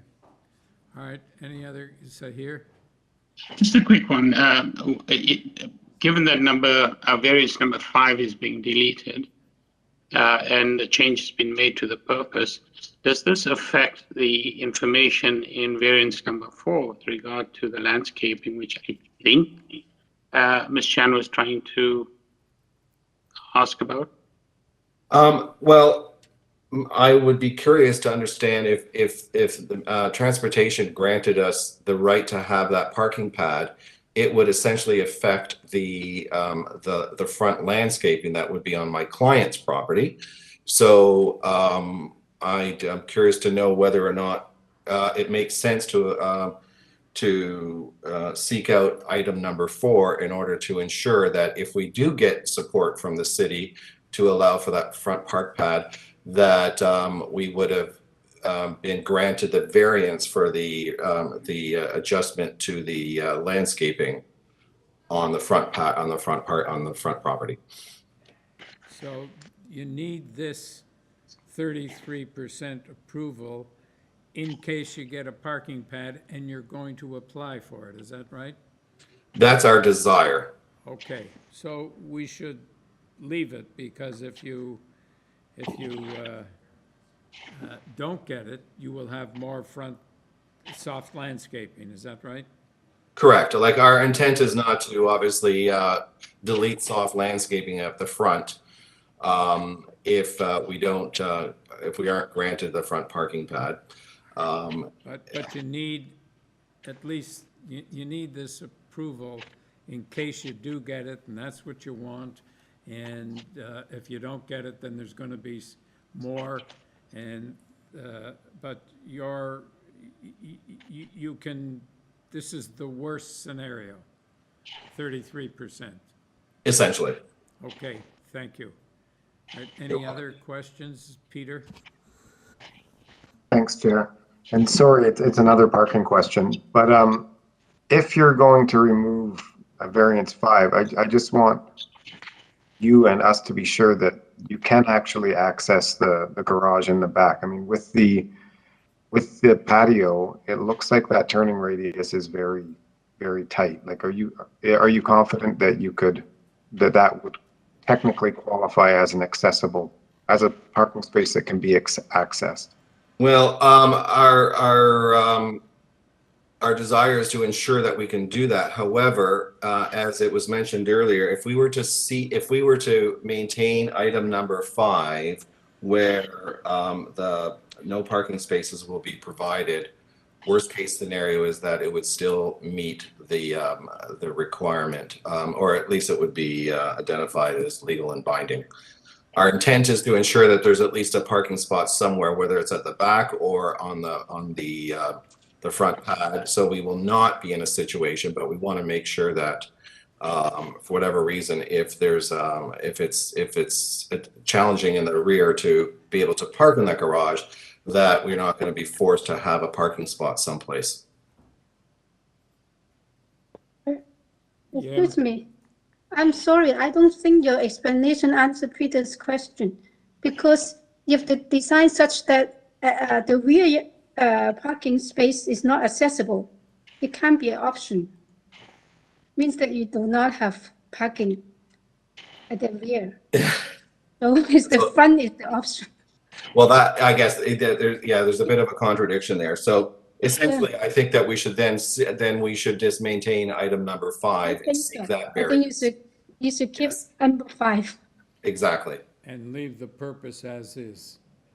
Exactly. All right. So. Thank you. Okay. Thanks, Peter. All right. Any further questions, comments, or do we have a motion? Peter? I'm happy to bring a motion. I think this is reasonable. I think the parking situation is obviously in flux, but I think what's being proposed is reasonable, and the variances are minor. So I move to approve the application with no conditions. Peter, will you consider condition that since the garage space is not really going to be accessible, if they're going to have to remove that, will you consider some permeable paving material at the surface?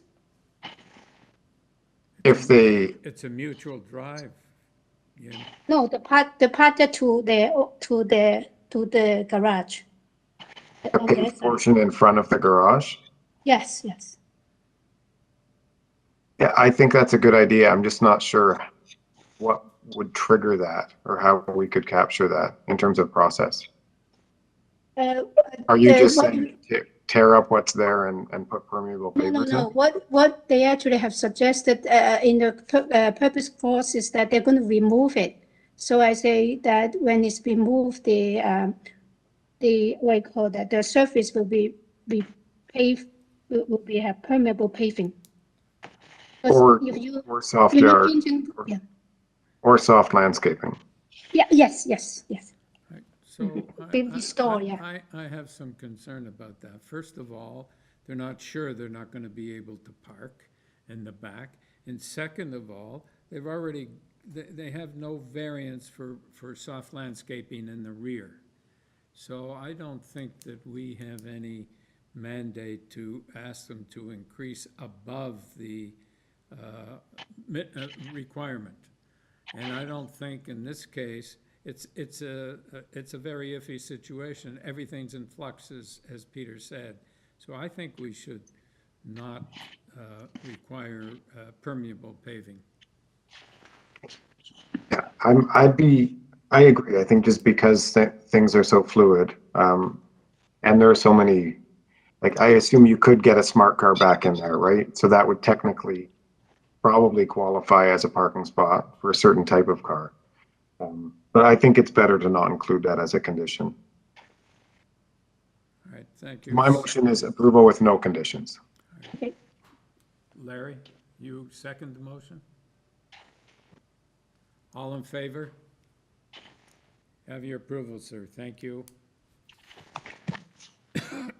Number 30, 173 Gulfview Avenue.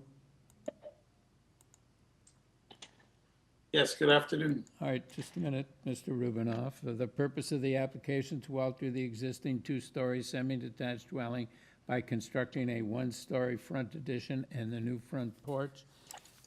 With this application, you have materials submitted by the applicant, reports from planning and urban forestry, two form letters in support.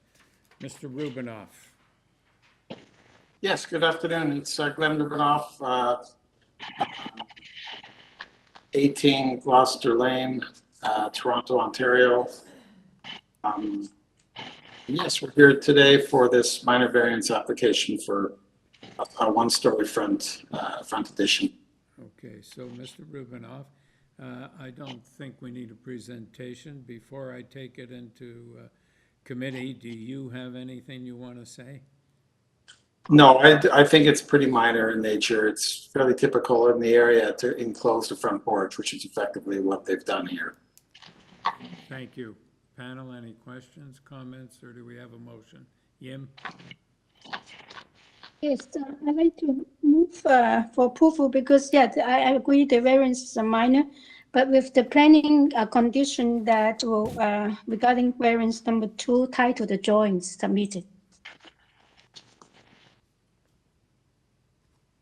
And forestry, and also forestry condition 2. All right, thank you. Seconder, Peter. All in favor of the motion? Thank you. You have your approval, sir. Thank you. Have a good evening. Thank you. Item number 31.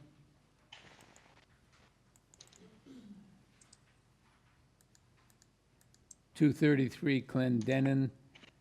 Purpose of the application to alter the existing two-story semi-detached dwelling by constructing a third-story addition with a rear third-story terrace.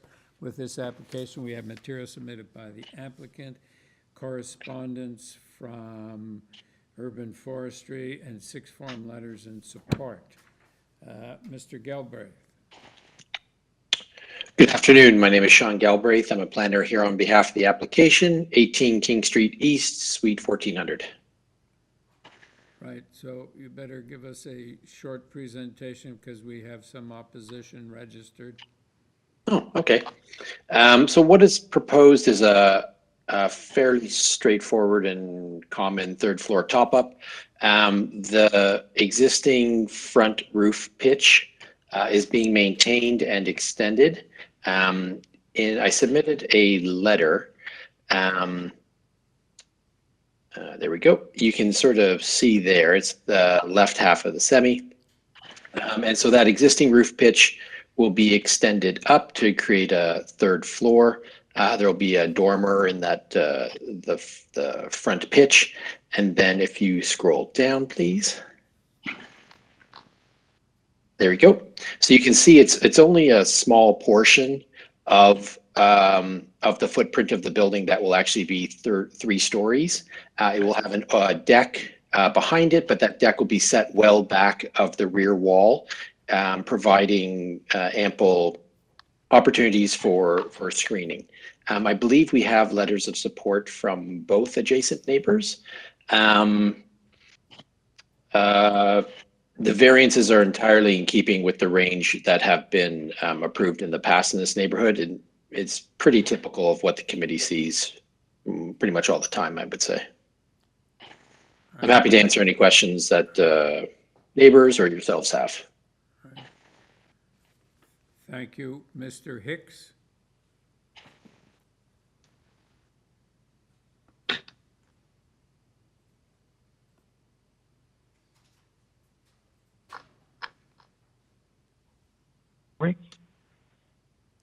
Hello? Mr. Hicks? Yep, Yep. speaking. Can we have your name and address for the record? Yep, sure. It's 231 Clendenin. Right, and what's your position with respect to this application? Yeah, I would support it. I don't have any problems with it. Okay, and are you the other half of the semi? Yeah, that's correct. Okay. All right, do you have anything further to say? Well, no. The only thing that the construction that's gone on so far has caused some issues, some cement issues, like a walkway in the back, which the owner of 233 has said that he would fix. So, as long as that gets fixed, it's on my property, but it's obviously from the construction, or anything else that gets damaged from the construction, or any problems that arise from it. I don't know if this normally, I'm not that experienced with this, but if there's problems caused by the addition, I don't know what, I guess that's something separate, but that would be a concern I have. But we don't have any jurisdiction over that, and that you have to take up with your neighbor. Yeah, okay. All right, thank you. So, Mr. Galbraith. Okay, thank you. Mr. Galbraith, I don't think we need to come back to you since Mr. Hicks was supporting your application. I'm happy to pass on his comments regarding a back walkway to the owner, and I'm sure they can sort that out. Thank you. You're welcome. Any questions, comments, or do we have a motion? Peter. Thanks, Chair. I think that this addition is being planned and designed very sensitively, incorporating the new FSI, basically hidden away in the roof, and internalizing the balcony off of the third floor. I think it's really sensitive to its neighbors, and so I would move approval with no conditions. Thank you. So here, you second that motion? All right, Yes, all I in did. favor?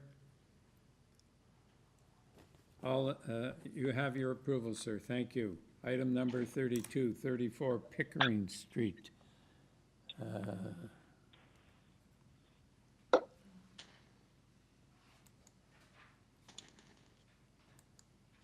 Yeah, the purpose of this application is to construct a one-story ancillary building, a cabana to contain recreational space and storage in the rear yard of the property, also to relocate the existing shed to the front of the cabana. With this application, we have material submitted by the applicant, a staff report from Urban Forestry, and support from 38 Pickering Street. Mr. Hudson? Good afternoon, good evening, committee. My name is Will Hudson of Hudson Architects. I'm the agent for the owner, 530 Queen Street East, Toronto. All right, so we have someone in interest. I don't know whether he's in opposition or not, but you better give us a brief presentation, Mr. Hudson.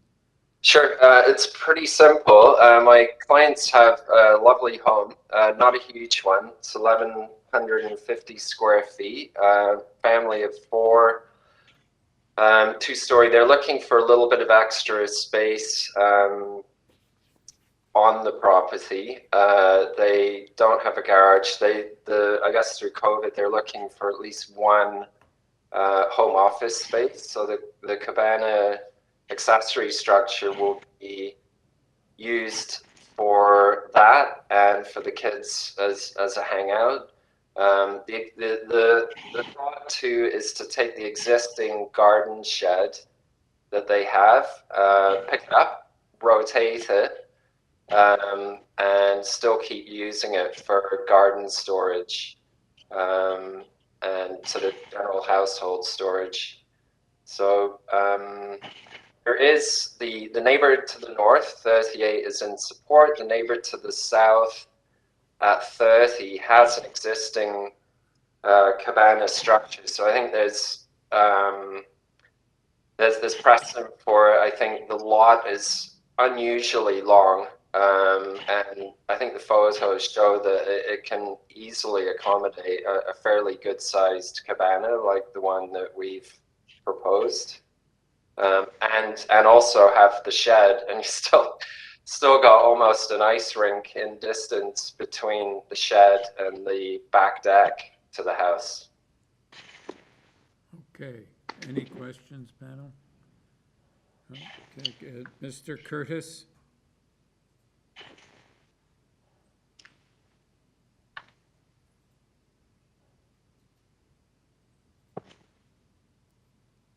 Hello, can you hear me?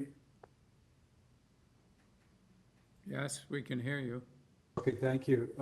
Good afternoon, committee members and Mr. Chair. My name is Jeff Curtis.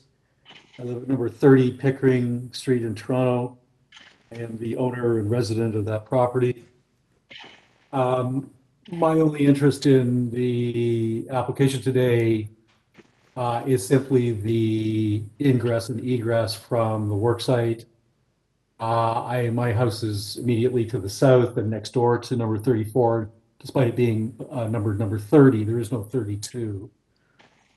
And the entry to Mr. Downey's backyard is approximately 5 feet of space between the houses on his side, with an extra approximately 27 inches or so on my side. And there's an existing fence that intersects that ingress and egress point between the houses. The fence is very new. We jointly put in that fence a couple of years ago. Mr. Downey's indicated a question whether or not it would be possible to small space in which to move materials in and out, to remove a fence panel, possibly even at the back of my property, which is at the end of a private lane. And I indicated that I would not be interested in that ingress or egress other than through the existing space between the houses without removal of the fence. And that's my only interest in the variance application today. Thank you, sir. Mr. Hudson, I don't think we need to come back to you because that's not really something that we can get involved in as a committee. All right, so Yim? Yes, I have a quick question to the applicant. The coverage calculation, does it include the shed? Is it the combination of the shed and also the cabana? Yeah, it's both. Yeah. Okay, so the cabana is actually small. The coverage will be smaller, right? If it's only just the cabana. Yeah, the cabana, I think, is just over 10% of, on its own, it's just over 10%. Sorry, 9.3%, the cabana, but then you add the garden shed and you get up to the number that's on the notice. Okay, any further questions, comments, or a motion? Yes, Yim? Yes, I think I agree that this is just a small addition, and a home office is a great idea during the pandemic, I guess. So I move for approval subject to urban forestry condition number 2. Yes. So here, you second the motion? Yes, I do so. All in favor? You have your approval. Thank you, sir. Thanks, everyone.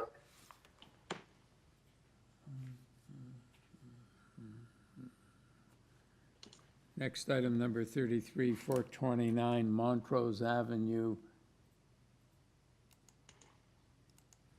And the purpose of this application is to alter the existing 2-story semi-detached dwelling by constructing a 3rd-story addition, a rear 3rd-story addition, and rear decks on each level of the dwelling. Also to install a secondary suite within the basement with front and rear basement walkouts. With this application, we have material submitted by the applicant, email correspondence from planning, and a staff report from planning, and we have opposition from about 6 or 7 properties on Montrose Avenue. Mr. Shin? Yes. Could we have your name and address, and we're going to need a presentation from you. Yeah, my name is Hong Xin Shen. I'm living in number 2 Longevity Road in Brampton. I'm the application agent on behalf of the owner. Okay, can we have a presentation, sir? Yes. So, yeah, basically we are proposing addition in the rear yard for 3rd story. And also we are proposing, since the existing layout on the ground floor and the 2nd floor, so we can have a properly sized family room and bedrooms. So currently we try to apply for any minor variance, but most of them actually is either existing condition or technical. So the real minor variance we are looking for actually is the floor space index and also the building length. So yeah, the current property actually, this is a 2-story building, and yeah, basically they have 4 bedrooms on the ground floor and 3 bedrooms on the 2nd floor. So the current building actually, I believe it was used as the rooming house. Yeah, because there's no properly sized kitchens and washrooms there. So yeah, that's why the owner want to change the layout to a properly sized, semi-detached house. So the addition. So basically, the addition on the 3rd floor, we will have roughly 700 square feet on the 3rd floor, but because there's some lower seating space in the front, when we try to keep the unpierced roof, so the real usable space on the second floor actually is just around 600 square feet. The ground floor extension actually to the rear yard, we propose to extend another 7 feet. So the square footage of the ground floor actually is just increased by roughly, I believe it's roughly 150 square feet.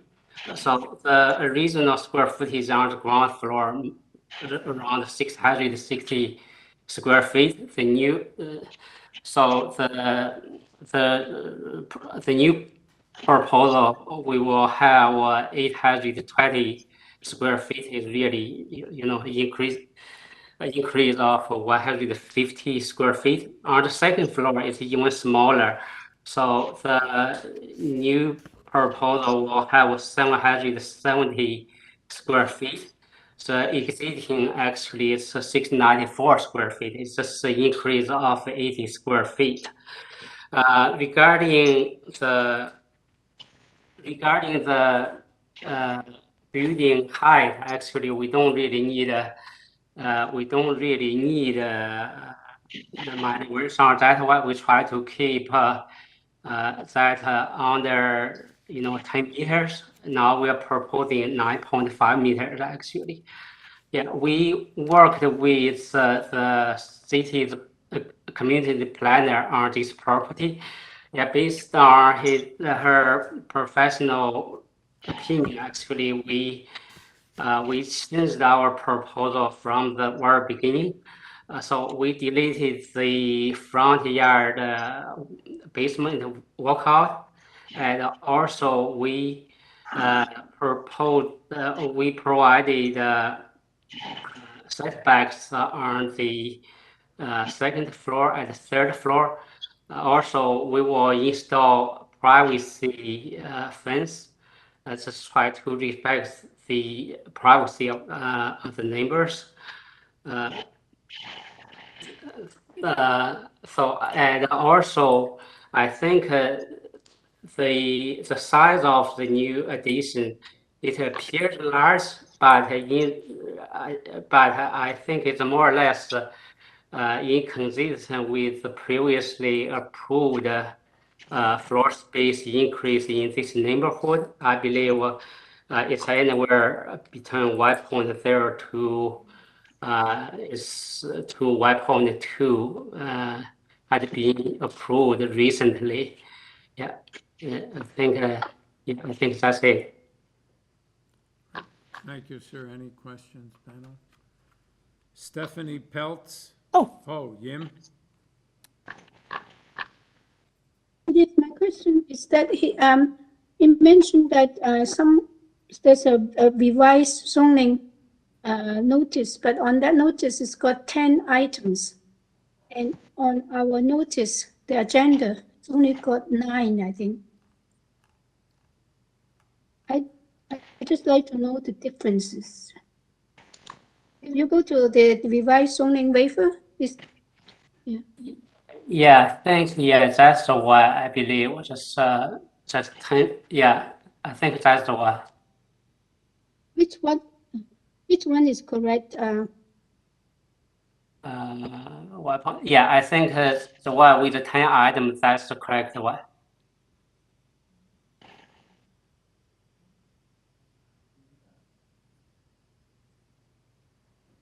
So I didn't understand, is the 9 variances correct, or is it 10? The 10. 10.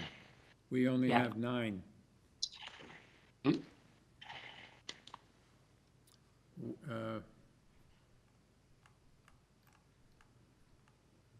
Let's see. Madam Deputy we delayed something.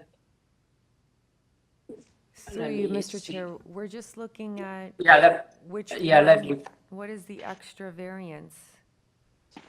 Okay, let me double check that there. If we provide a letter to the for noticed.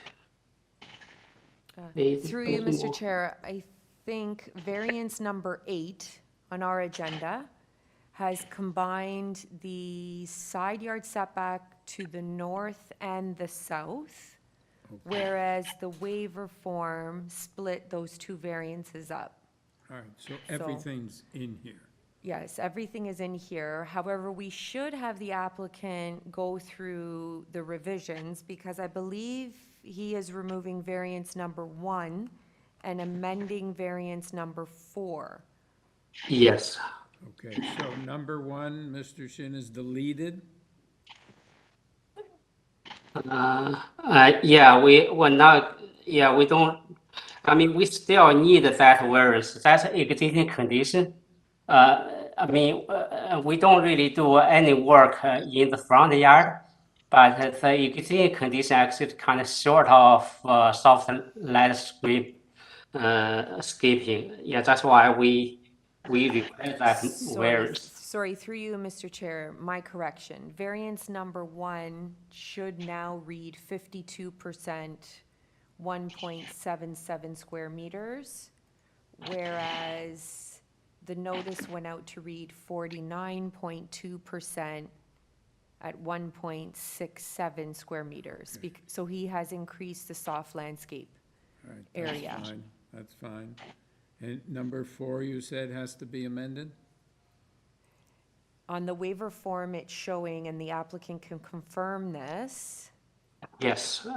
It's 1.1 times the area of the lot, which equates Yes. to 126.93 square meters. Yes. Instead of 1.21 times the area of lot, which equates to 220.65 square meters. So those Okay. are the two variances that would be amended today. All right, thank you. All right, so we can move on to Stephanie Peltz. Okay, hang on. Hi there. Hi. My name is Stephanie. I'm at 423 Montrose Avenue in Toronto. So I am in the row attached to this house. And I am speaking in opposition to this plan. Number 1, it doesn't feel like a minor variance as stated in the letter that I received. I am a little bit worried about the porches or balconies, I forget the word for it that they used, that they will be negatively impacting my privacy and my sunlight in my backyard. And this feels like as if it's going to be rented into multiple dwellings, just with the number of bedrooms and bathrooms on each level, instead of a single family dwelling. It feels intrusive in nature, and it's out of character in size and setbacks from the rest of the houses on the street. Do you have anything further? No, not today. Okay, thank you. Thank Any you. questions, panel? Shireen Hastings. Hi there. Hi there. My name is Shireen Hastings. I'm at 425 Montrose, also one of the row houses that this house is attached to. So I'm just one house south. So I'm in opposition to these renovations as well. I'll echo my neighbor. When we received the notice of minor variance, when I started to read the plans, it seemed well beyond a minor variance, in my opinion, just based on the sheer scale. The house, it really doesn't feel like it's compatible with what's sort of existing, what's happening with the neighborhood homes that we have with as in setback. You know, we all face Bickford Park, so there's a beautiful tree line that we all enjoy. It's one of the reasons why we all live here. And I'm quite concerned just with the extension of the 3rd story, how far back it's going to come, which is pretty much taking up most of the lot. It's definitely going to be detrimental to the treescape and our view. Not to mention that they've planned to have decks on every level. So I'm a bit concerned about the intent of this home with regards to the zoning. I don't know why any single home would need to have decks on every single level. It feels quite intrusive. Obviously, if you know, I'm a 2-story home, if they have 3 stories, they'll be looking right into all of our yards. And basically our view to the north will be a brick wall with decks, not what we enjoy every morning with the park view. And I'm concerned about privacy, and with that, I'm concerned about the value of my home, of what this dwelling is going to look like. It's out of character. It doesn't seem to respect the design of any of the homes that it's attached to. And furthermore, the neighbors have made no effort to contact any of their neighbors to even introduce themselves or to explain the plans. So that just makes me feel that the intent of this home is either to create multiple apartments or a rooming home, or perhaps flip it and sell, with really no thought or consideration around the impact it's going to have on the neighboring homes. So that's essentially my point of view. All right, thank you. Ms. Fawcett and Mr. Lee.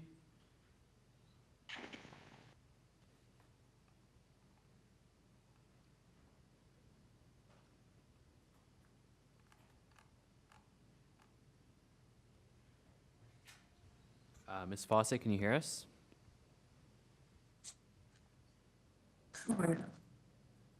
Double mute. My apologies. Can you hear me? Yes, we can. Okay, perfect. It's Natalie Fawcett. I apologize for that. Unfortunately, my husband wasn't able to wait and speak to you all. So I appreciate this opportunity. I live at 427 Montrose. So I am the southward attached neighbor to this proposed renovation. We share a party wall along the whole extension of our home. I live here with my husband and my two sons. I've lived here for 16 years. And certainly one of the, great draws of this neighborhood was, the very neighborly aspect of the neighborhood and our fantastic and beautiful view of the treetops and the park at Bickford. This variance, we were approached by the owner of this property, the new owner, in the fall. He told us that he was told by his designer to come talk to us. So it didn't really feel like he had any intention of developing a relationship with him. We heard nothing from him about the actual specifics of this design or proposal. It is monstrous, I think, in the variances that are being requested, not minor at all, 9 in total. I realize that he has backed down on the total floor space, which is certainly a concession. But a third floor addition is a significant concern to us because we share the same roof, and this will have issues for ice damming potentially, clogged gutters, etc. I'm not sure structurally that this building can withstand it. But that's not for your consideration, I realize that. The other huge concern we have here is the proposed extension at the back. The setback will set a precedent for this street. There is no building, if you look at the adjacent properties, that would have such a short setback from the park. So this is a significant request here, not a minor request. So in summary, I just want to say that I really do feel that this would be completely out of keeping with the neighborhood, with the 6 houses that belong to attached row houses that this particular property is part of. It would block our light, our views, our perspective of the park. We have concerns about the roof line, and I realize it's not within your purview either, but certainly have very, very valid concerns about our shared foundation and drainage issues that may be caused by it. And I think that is about all I have to say for now. Thank you. Ms. Hoffman, Mr. Palahimo. Hello, can you hear me? Yes. Oh, hello. Nice to meet you over Zoom or WebEx.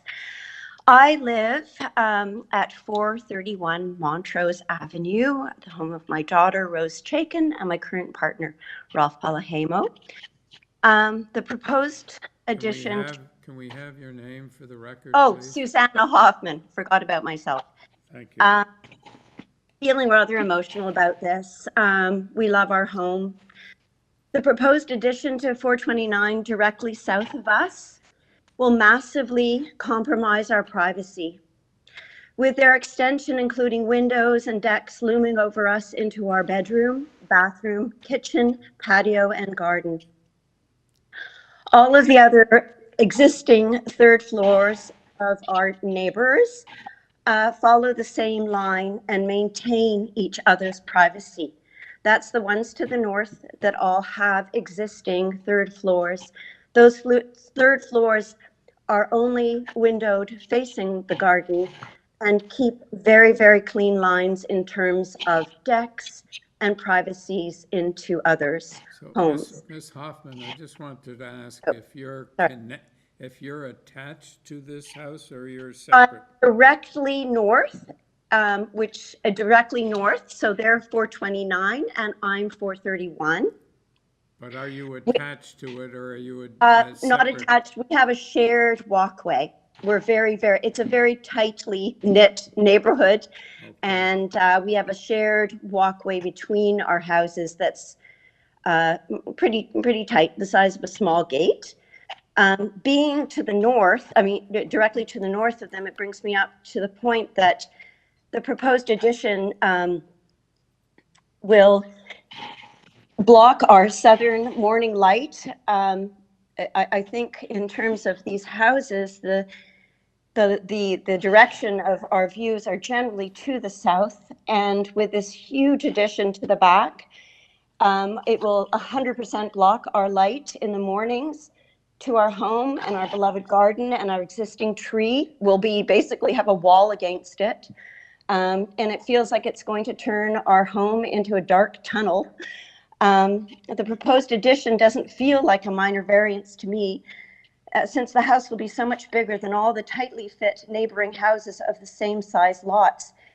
It will extend much further than any of our neighbors to our north or south.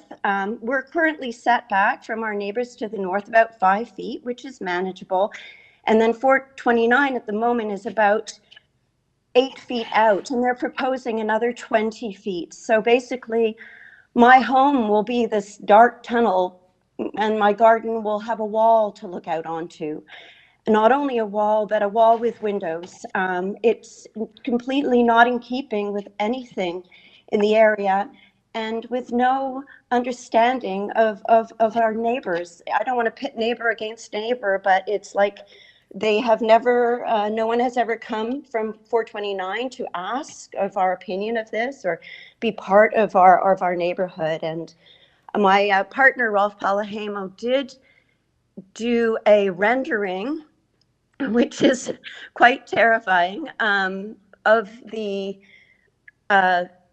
addition and just the massive impact it will have on my home and my daughter's home, and somewhere that we've lived for almost 30 years. So I don't know if Rolf wants to add anything to that. If you wouldn't mind showing the rendering that was in the one of the opposition letters, or if they allow me, I can share screen.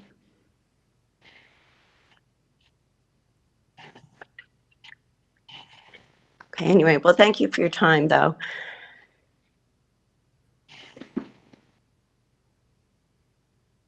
There it is. Which one is your house? The one in the middle. And what's hard to see, I mean, this is a wonderful rendering. You know, we have little tiny gardens in the back here that we all cherish very much. And basically, with their extension, our garden will be completely covered by a wall. It leaves about less than 20 feet of sunlight and space towards the back of the garden. And all windows. Ms. Hoffman, your time is up, so sorry. Please wrap up. Thank you so much. All right, thank you. Mr. Newman, Ms. Gwynn. Hi, it's Louise Gwynn. Can you hear me? Yes. Hi, so I am the resident at 435 Montrose Avenue, which is the third house north of 429. Yes. I'm speaking on behalf of my husband, Peter Newman, and myself. Like other residents who have filed letters, we're of opposition. We're quite concerned about the scope, especially of this project, especially with regard to the many variances that are being requested. In particular, we're concerned about the following changes. Number one, the addition of a third floor that is significantly larger than any of the third floors of neighboring houses. And by this, I mean that the story would extend quite a bit for the third floor story would extend quite a bit further back than that of neighboring houses. Our house is actually a three-story house, but theirs would go out much further, their proposal. The other thing is that the whole house is going to be extended well beyond the rear walls of all, again, neighboring houses. In fact, pretty well all the houses on the street. I think it's around 4 meters, a little bit more, or a little bit, no, I think it's a bit more. On the main level, to be specific. I'm not sure what, because I know that there are some revised drawings that were made up, and I quite honestly, I think it's unfortunate that all of the neighborhood wasn't sent those prior to the meeting. I know we had access to it online, but it's not quite the same. Anyway. And 429 is also already quite a large house on one of the longer houses on Montrose Avenue. So, I mean, if they wanted to do a renovation within that, footprint, I think we would have absolutely no objection. The ratio of the soft landscaping or green space to building also, I think, deviates quite significantly from the city's stated limits. That's thirdly. And fourthly, the windows. The windows on the north side are of particular concern. That's kind of unprecedented. They look over the neighbors, all the neighbors to the north, not just those they would look over all the neighbors, not just Ms. Hoffman and Mr. Paliemo's property. Thus impacting on the privacy. And like I said, this is quite unprecedented. As well as the balconies. The balconies on all of the levels, except strangely enough on the main level, which I kind of wondered why wouldn't they put balconies on, or decks or whatever it is on the main level. They would also impact quite a bit on privacy. Yeah, and then I do also have a concern about the intent for the property. It does look like an apartment building.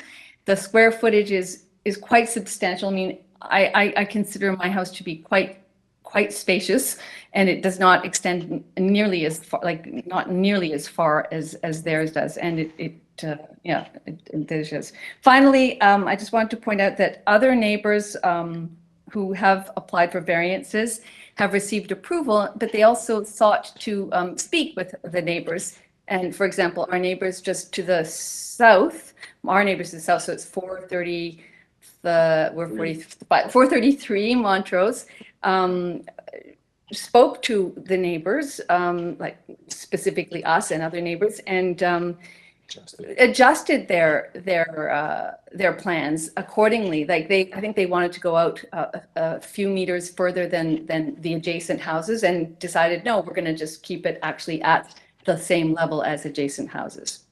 I think that is all. Thank you very much. All right. Thank you. Tanya Montero. Yes, thank you. Can I just confirm I'm being heard? Yes, let's have your name and your address, please. Thank you. My name is Tanya Montero. I reside at 435A Montrose. So I'm the semi-detached neighbor to the north of Peter and Louise, whom you've just heard from. Yes. And so I am 4 houses up from 429. Respectfully, Mr. Chairperson, this house, this proposal is a monstrosity in relation to the houses that presently exist on Montrose, both to the north and to the south of it. It is far larger in scope and size, as my neighbors have already articulated, but more importantly, it goes back, protrudes into the park area, extends well past the back lines of all the other properties on Montrose, both to the north and to the south of it. It will be the largest development on this street. Mr. Chairperson, I don't know if, thank you, sir. It will extend back farther, much farther and much longer than its immediate neighbors and any of the neighbors to the north and to the south. The rendering that Mr. Palomino did is very effective because you do get a sense of perspective of how much larger in length along the back this house is proposed to be compared to any of the neighbors. And I don't think you'd be hearing this opposition from so many neighbors on Montrose if this house had simply been proposed to be flush with the line of all of the other houses that presently exist. We all more or less meet on a line in the back. Mr. Chairperson? Yes. We all more or less meet on a line, in a line on the back. And this one will extend beyond that line, and it will be the only extension on the street beyond that line to a number of meters. So it really is, in scope, size, and in dimension, far larger than anything else that exists on Montrose, obviously affecting everybody else's privacy, sunlight, views to the park. It will be an intrusion on the existing balconies and decks that presently exist to the north and to the south. And I think you can appreciate, you've heard from everyone already, that this is quite ostensibly proposed to be a rooming house. It used to be a family home. One of the neighbors on Montrose that was friends and friendly with everyone else. And they cared for their aging parent, which is why you see some of the ramps in the old pictures. There was a disabled access feature to the property. So what's being proposed now, this multi-unit dwelling, is far in excess of anything that Montrose has experienced thus far. All right, thank you. Mr. Shin? If you could just keep it flush. Okay. Hello? Yeah, Mr. Chair, can you hear me? Yes, we can. Yeah, okay, yeah, I hear the neighbor concern, and I believe, yeah, it is a well-organized objection here. Yeah, I pronounce that, yeah, this will put a lot of pressure onto the community, but I will try my best to explain what we try to do here and just try to clarify what we could compromise. So regarding the scale, the size, I think that's welcome there. So basically, I think yeah, the problem with this house is yeah, it's really long, but it's also really narrow because they have, if you look at the size, like they have quite a bit of rear yard. Basically, they have 1.4 meters of setback, right?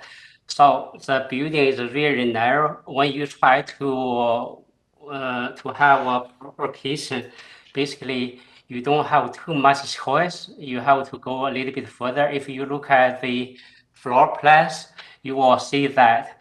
So yeah, that's and also I believe recently the committee approved similar additions here.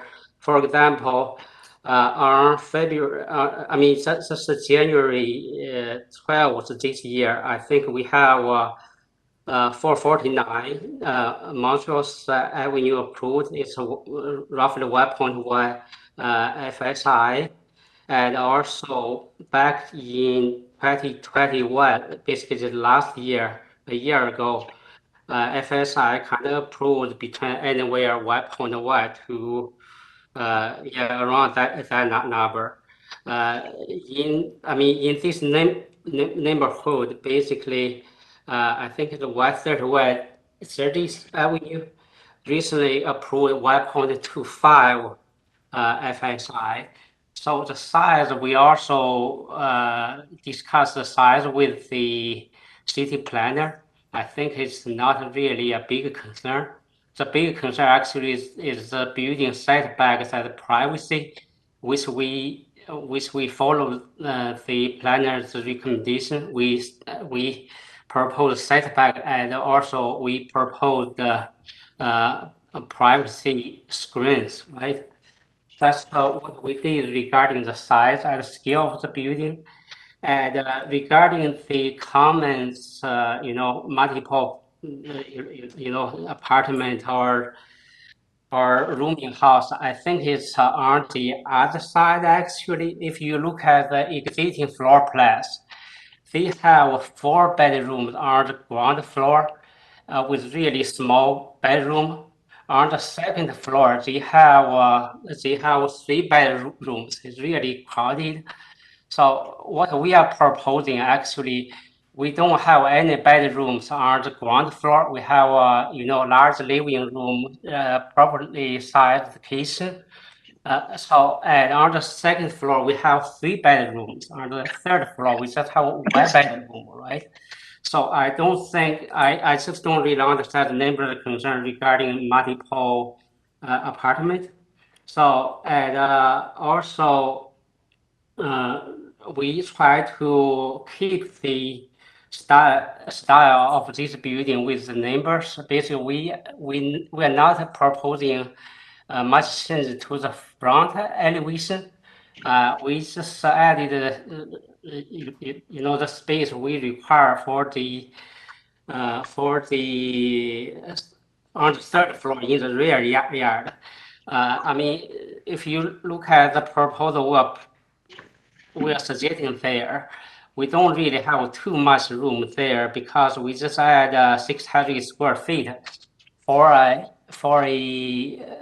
family room and also a bedroom there. Yeah, regarding the comments on the balconies, I think, regarding the comments about the windows along the side, I think we are willing to delete the two large windows on the second floor and the third floor. So that's going to resolve the concerns of our neighborhood in that fact.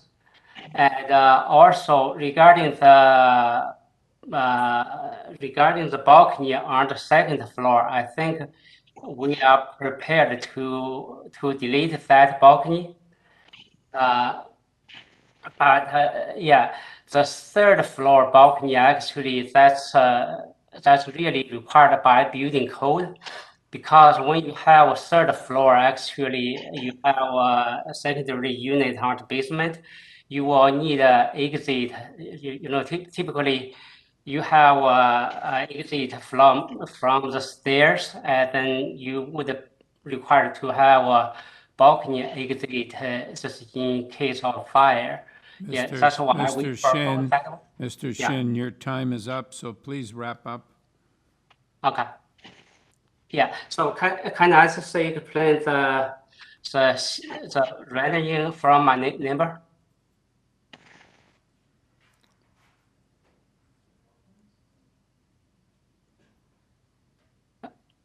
Hello? Yes. Yeah. So regarding that rendering, I think that's a little bit misleading there, because if you look at the site plan, you will find 431 actually the shortest building. Even we don't really do any additions, they are still in that position. They still will have that shadowing there. And also in the rendering, I don't really see a fence on the ground floor. That's why, I mean, actually, I mean, the largest extension actually is really happened in the ground floor. The ground floor actually we just extended Mr. Shin, further 7 feet. Mr. Shin, please wrap up now. Yeah, okay. So we just added another 7 feet to the ground floor because we will need a properly sized kitchen, right? And the second floor is more or less line up with the current ground floor. So I think that's 8. Yeah, let me. Yeah, okay. All right. Thank you, sir. Larry? Just to the agent, we've heard a lot of concern from immediately adjacent neighbors and several from that side of the street. And one of the prevailing concerns we've heard from just about everyone was that they hadn't been spoken to. No one has attempted to have any discussions with them, and there hasn't been any dialogue. Have you or your client had made any attempts to have any discussions with the adjacent or surrounding neighbors? I'm not quite sure the number, but myself actually I haven't really got a chance to talk to them. But when we talked to the city, we heard the concerns. We really try to address the concerns by, eliminate the top 2 windows, eliminate the balcony on the second floor, right? And regarding the size of the building, if you look at our floor plans, none of the bedrooms is kind of really large. It's just the size that kind of. It's not really large rooms, right? That we need properly sized bedrooms. That's my understanding from my client. So I just want to cut through that. And what you're basically saying is there has been no discussions. Myself, I haven't talked to them. Thank you. Any further questions? Yim? I don't have a question, but I do have a comment following what I see from the revisions and Larry's comment, because the notice is got 9 variances, and I've looked at the staff report. Actually, they have requested some revisions. It seems that the revisions are done, but only reflected in the revised zoning review. And I'm not too sure that these revisions are being communicated to the neighbors. That's my concern. Although they are reduction, which is good, but I don't think that the neighbors understood that or been told.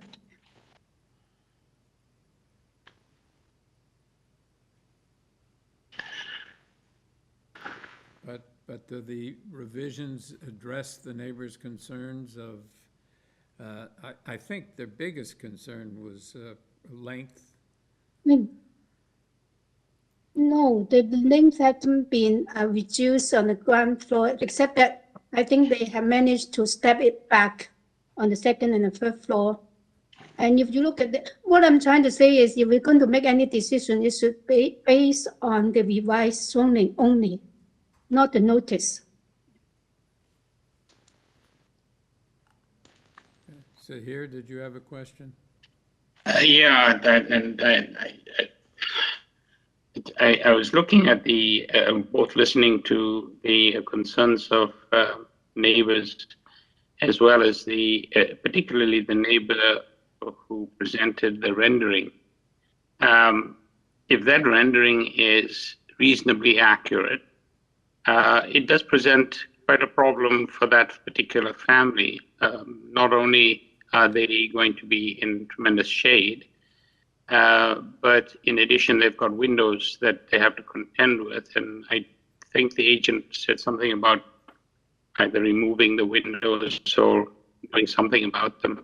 So it does present a bit of a headache and a challenge, and I'm not quite sure how much support I can give this particular application.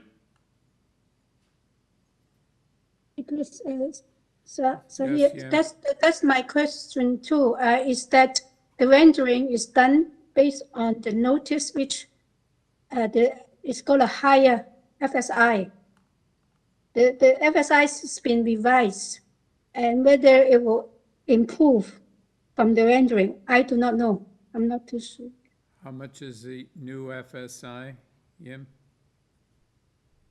The new FSI is reduced to 1.1, I think. If you look at the revised zoning, it's from 1.21 to 1.1. So I do not know where the deduction came from, according from whether it's from the length or from, I'm not. So some of the bulk may be removed from the rendering, but certainly the lengths are still the same, length and depth. So, and I think that was, you know, as much a concern as anything for all the neighbors. Yeah, can I say something? Yes. Yeah, actually, the revision is we reduce the length on the second floor by 7 feet, and further reduce the length of the building on the third floor about 3.5 feet. So totally for the third floor, we reduced by roughly 10 feet. On the second floor, we reduced by 7 feet. So regarding the rendering, I mean, as I said, if this neighbor do a rendering even without any addition with the current condition, I think you will see more or less the same thing, just because the current length of, if you look at the side plan, the current length of the building actually is the shortest. So I mean, it's kind of blocked by the current condition anyways. I mean, the new addition doesn't really affect the existing condition that much. It's just the current condition, they have that condition there actually.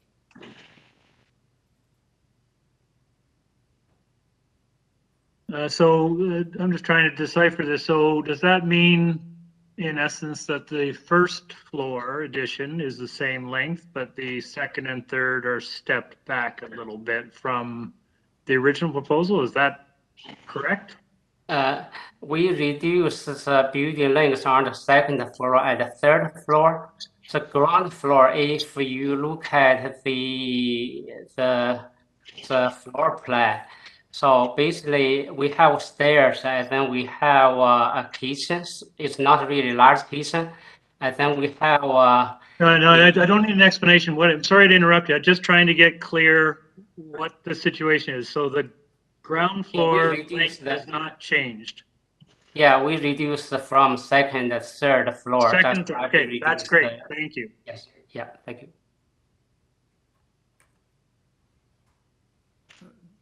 So have new drawings been filed, sir?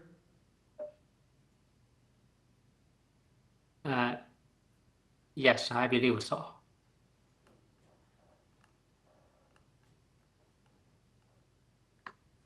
Through you, Mr. Chair, you do have that in the package. Okay. Can we see the side elevation?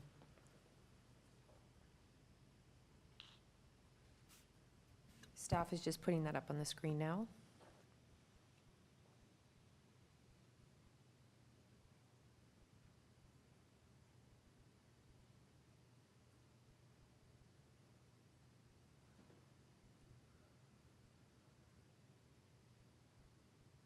So we don't have,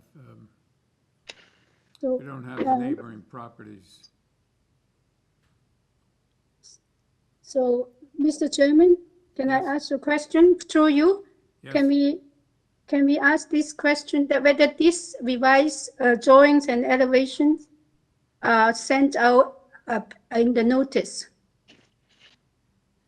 Or they have the old one, no?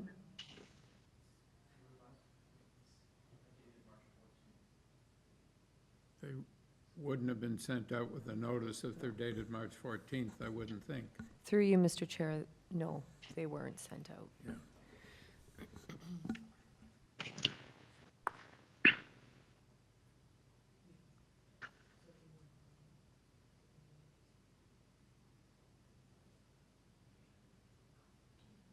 Can we Sorry, s- Mr. Chair, are we in committee? Yes. So I'll just sort of start off. We've been circling around this one for some time now. You know, the fact to Yim's point, the fact that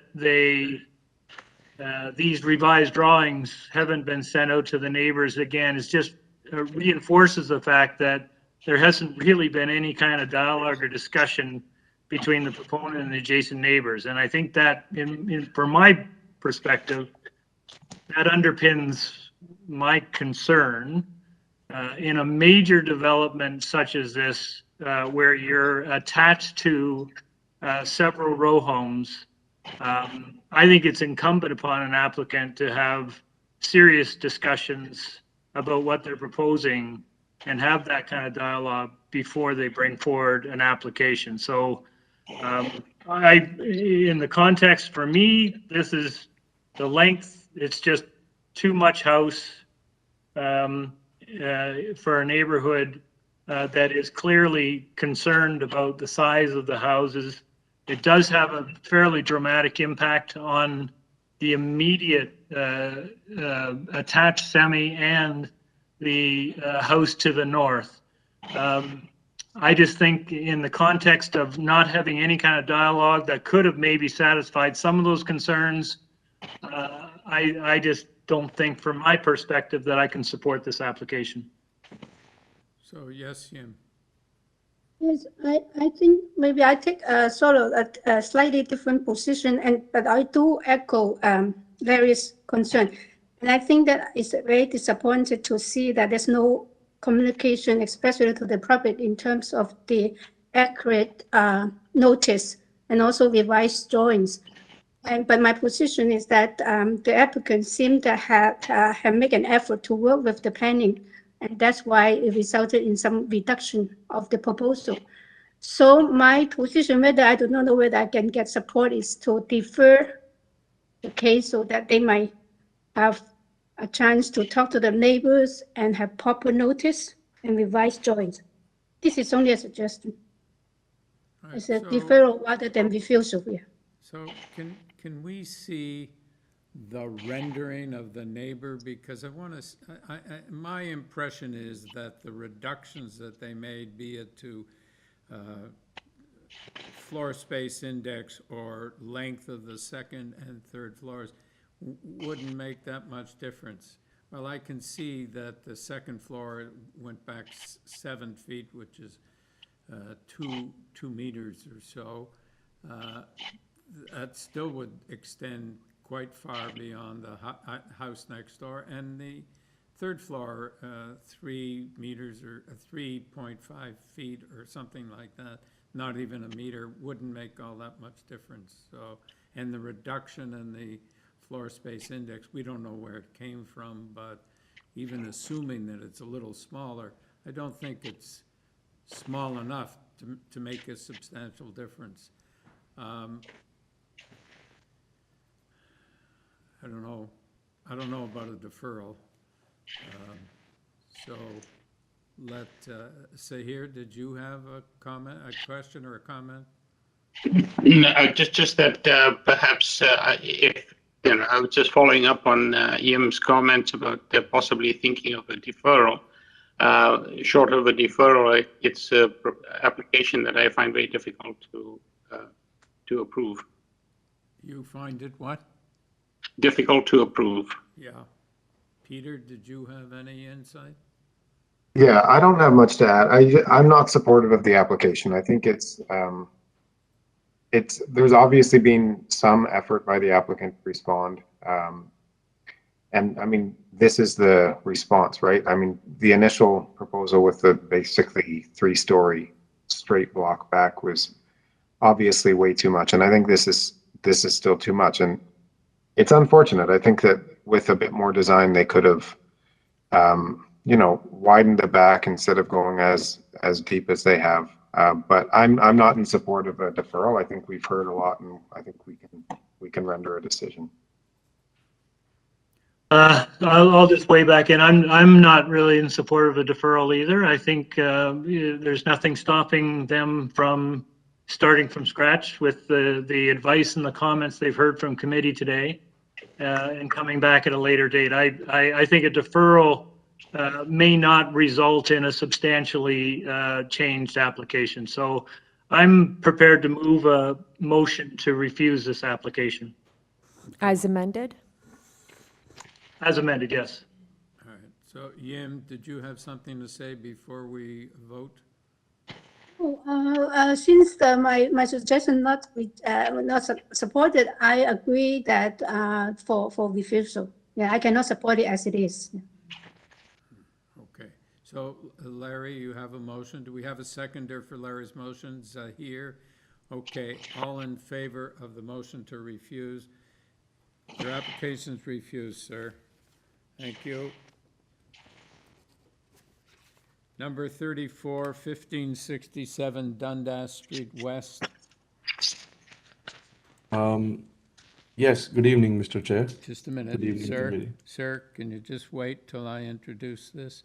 The purpose of this application is to convert the existing two-story mixed-use building containing one commercial unit and one residential unit into a four-story mixed-use building containing one commercial unit and three residential units by constructing a third and fourth story addition and a rear three-story addition with a fourth story rear rooftop terrace. We have before us materials submitted by the applicant, correspondence and support from an address on Sheridan Avenue and an address on Dundas Street West. Mr. Rajgor? Yes, Mr. Chair. Okay, can we have your name and address for the record? Yes, my name is Abhishek Rajgor and from MEM Engineering. We're located at 2355 Derry Road East, Unit 28, Mississauga, postal code L5S1V6. I'm here on behalf of our owners here from 1567 Dundas Street West. And as you pointed out, that this is a proposal for adding and extending the existing two-story building. But the only variance you have, sir, is with respect to parking. The parking, So yes. this is a very straightforward application. I want to take it into committee before I do. I don't think we need a presentation, but before I do you have anything to say? No, Mr. Chair. It's all Okay, good. thank you. Panel, do you have any questions? Peter, you have a motion? Yeah, I'm happy to bring a motion. I'd like to commend the applicant for putting together this application that only has the one variance for parking. There's nothing else, and that goes to show how suitable it is for the site. And the variance being requested is just one parking spot in a very transit accessible neighborhood. So I move for approval with no conditions. Yim, you second that motion. All in favor? Have your approval, sir. Thank you. Thank you so much. Thank you so much, everyone. Have a great evening. Number 3574 Westwood Avenue. And the purpose of this application is to construct a one-story ancillary building in the rear yard of the property. With this, we have materials submitted by the applicant. Mr. Rosenblatt? I'm here. Yes, can we have your name and address for the record? Mel Rosenblatt, 53 Neptune Drive, apartment 203, Toronto, M6A 1X2. Okay, Mr. Rosenblatt, this is very straightforward. I don't think we need a presentation. Do you have anything to say before I take it into committee? Not at this time. All right, thank you. Panel, do you have any questions, comments? Yim? Motion. What about motion? Yes, a motion. Okay. I have a motion for approval. It is a straightforward application, and I do not think it will create any negative impact. So I move for approval with no conditions. All right, secondary, so here, all in favor? Have your approval, sir, thank you. Thank you. Good evening. Thank you. Number 36, 72 Ashdale Avenue, and the purpose of this application is to construct a new 3-story detached dwelling, a front porch, a front second-story balcony, a front third-story terrace, and a rear ground floor deck. Also to reconstruct the detached garage in the rear yard of the property and to permit a front yard parking pad. With this application, we have material from the applicant, reports from urban forestry, transportation services and community planning, a petition, a one-signature petition from 83 Ashdale, interest and concern from 88, and opposition from 87 Kent, 74 Ashdale, and 40 Ashdale. Amir Nayebi. Good evening, Mr. Chairman and members of the committee. Thank you for the detailed introduction. My name is Amir from Square West Architects, located at 930 the East Mall, Toronto, Suite 100, and I'm the agent representing the homeowners. All right. So this seems to be relatively straightforward, but there is someone in interest. So maybe you should give us a short summary of your presentation. I'll try to keep it short, given the length of the committee. Can I kindly ask the committee staff to pull up the revised zoning waiver as I was presented in the detail? I'll present it during. So I would like to point it out that I would like to start off the current condition of the site. The existing house at 72 and 74 Ashdale was burned in 2017, to the best of my knowledge, and since has been left as exposed footing and holes in the ground. Despite my client's lawyer's effort to reach out to the owners at the 74 Ashdale, there had been no luck in finding the contact information or establishing any means of communication, except the CRA loan information against the property at 74 Ashdale. I'm glad to hear someone is representing them today. Hopefully they're here as well to speak. Due to this communication limitation, we were proposing a separate foundation to respect the existing condition at 74 Ashdale and start replacing the property back to its original glory.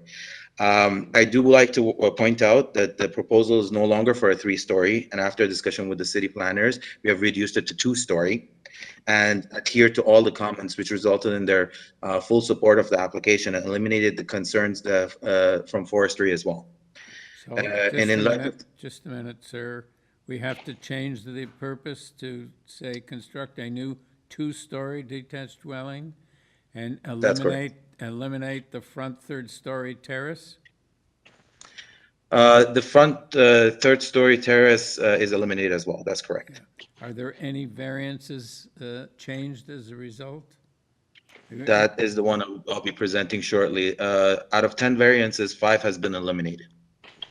Okay, so we better go through them one by one. Are you ready to do that now, or do you need to say something further?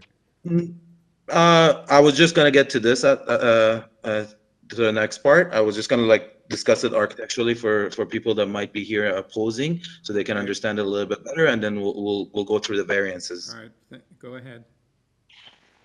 So again, in light of reducing the confusion, again, I would like to go over some of these changes which address most of the concerns.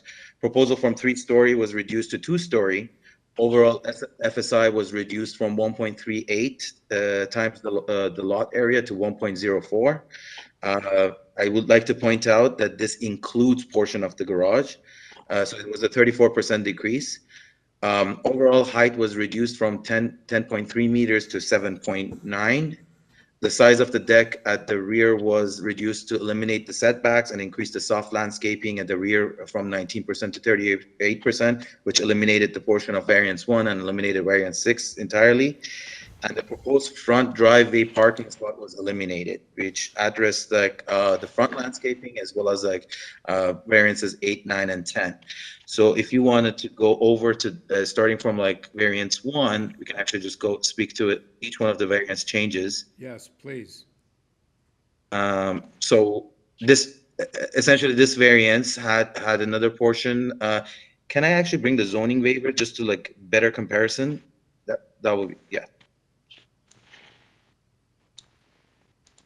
So thank you.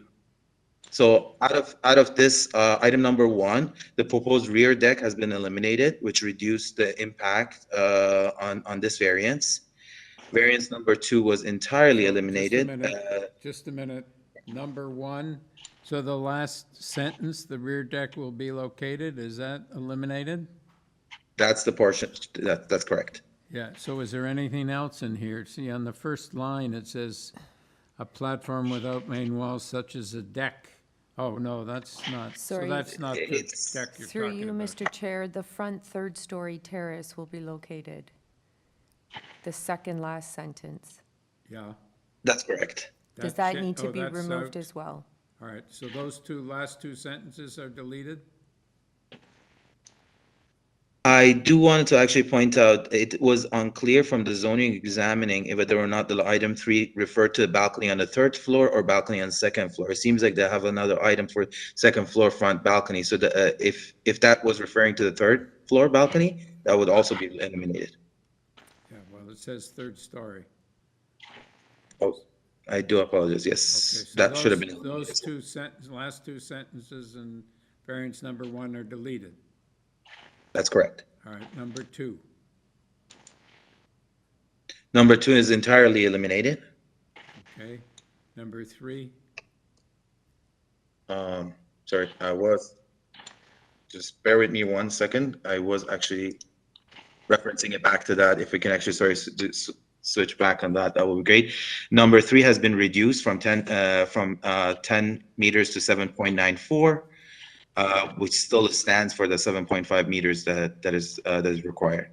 Yep. And number 4? If you could scroll down, number 4. Number 4 withstands with a significant drop. Again, mainly due to the 3rd floor being eliminated. So we're down to 1.04. Just a minute, number 4, the rear exterior main walls will be 10 meters.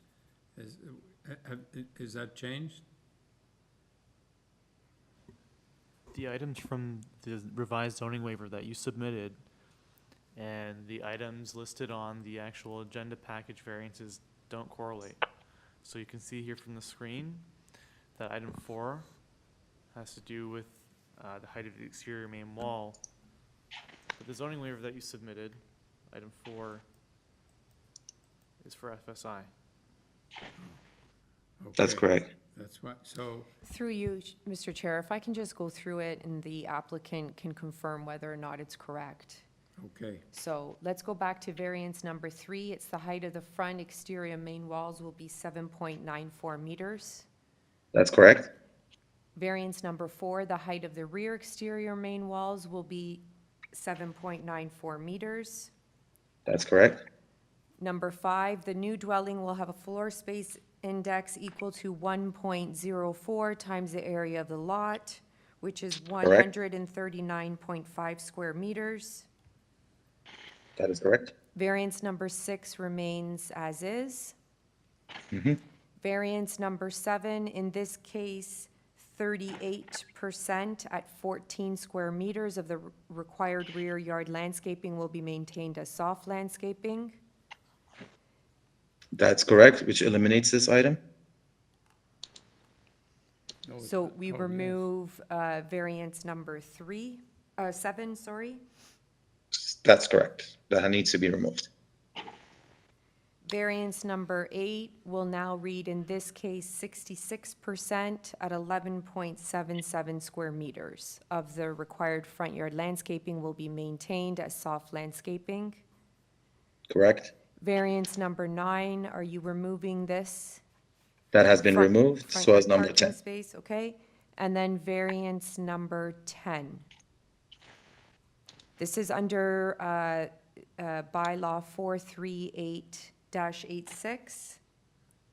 So That's 10 correct. meters is required, and what will be the height? It has been reduced as a 7.94. Okay. And that concludes the amendments, right? That would be correct.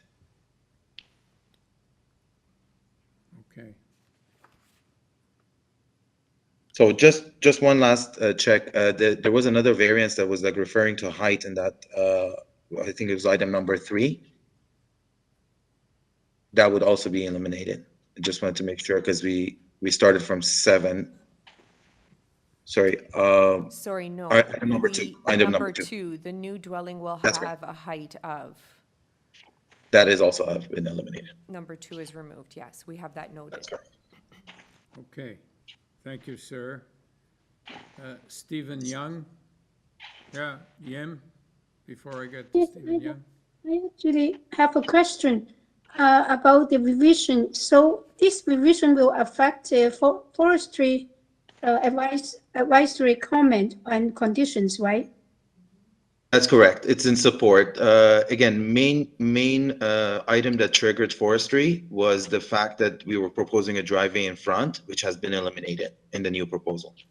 So both reports are not relevant anymore, right? Because they actually are recommending to deny variance, the previous variance number 8 and 9, and also they put on condition of forestry condition on number 5, which is to deny the application. That is correct, and I had like my presentation was not fully done, but I do agree with you. Since the timing of like when we actually submitted the revised plans, I do not think that it was circulated to the forestry in time. So those are superseded. That's what I'm trying to. We should not look at those reports, right? Exactly. That's right. All right, thank you. Stephen Young? Just Yes, a quick comment, if I may. In the purpose, there's a reference to a front third-story terrace. Does that still stand? Pardon me, could you repeat that? Eliminated. Okay, it's a front third-story terrace in the purpose. That's to be eliminated. Yes. Thank you. All right, Stephen Young? Yes, sir. I'm sorry to call you 3 times, but. That's fine. All right, can we have your name and your address for the record? Stephen Young, my mailing address, 78 Glen Davis Crescent, Toronto, M4E1X5. I'm co-owner of 70 Ashdale Avenue. Okay, can you? I don't have any comment on the revised drawings. I would have had comment on the original, which was the 3-story, but since they've made a number of revisions, I don't have any adverse comments on the new design. Okay, thank you, sir. You're welcome. All right, so Mr. Nayebi, I don't think we need to come back to you because we have no objections to the project. Accordingly, we're going to go into committee. Do you have any further questions, comments, or do we have a motion? Yes, Yim. I have a motion. I think that the revisions are good, and then it seems that, but I'm still not too sure that there will be like a urban forestry, a general one, which is to protect the existing tree. But since they haven't got a chance to respond to that, I don't know whether we should just say to the satisfaction of urban forestry. I think you should, to be on the safe side. Yes, okay. So I move for approval with that condition. Sorry, sorry, Yem, for interrupting. Just one more revision to the purpose of application. If they're removing the front yard parking pad, then the last sentence reads also to reconstruct the detached garage in the rear yard of the property and to permit a front yard parking pad. will remove and to permit a front yard parking pad for the purpose of application. Okay. Just for clarification. All right, so with all the amendments and also the correction of the purpose clause and with the urban forestry condition, to this, yeah. So that effect, I move for approval. Yeah. Okay, so here, you second the motion? Second, just to add that it's the amended application. Yes. Yes, amended. Okay, all in favor? Have your approval, sir. Number 37, 25 Marlowe Avenue. The purpose of this application is to alter the existing two-story semi-detached dwelling by constructing a two-story rear addition, a rear deck, a rear basement, walkout into install a secondary suite within the basement. We have material submitted by the applicant. We have a report from Urban Forestry, have correspondence and support from two addresses on Marlowe Avenue. Deborah Mesher. Yes, that's me. I'm here. Yep. Can we have your name and address for the record? Yes, I'm Deborah Mesher. My address is 198 Melita Avenue, and I'm the designer and agent for this application. Okay, so it looks like it's not a reasonably straightforward application.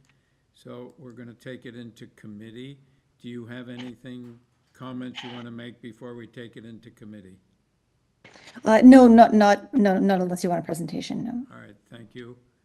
Panel, do you have any questions, any comments? Peter? I have a motion.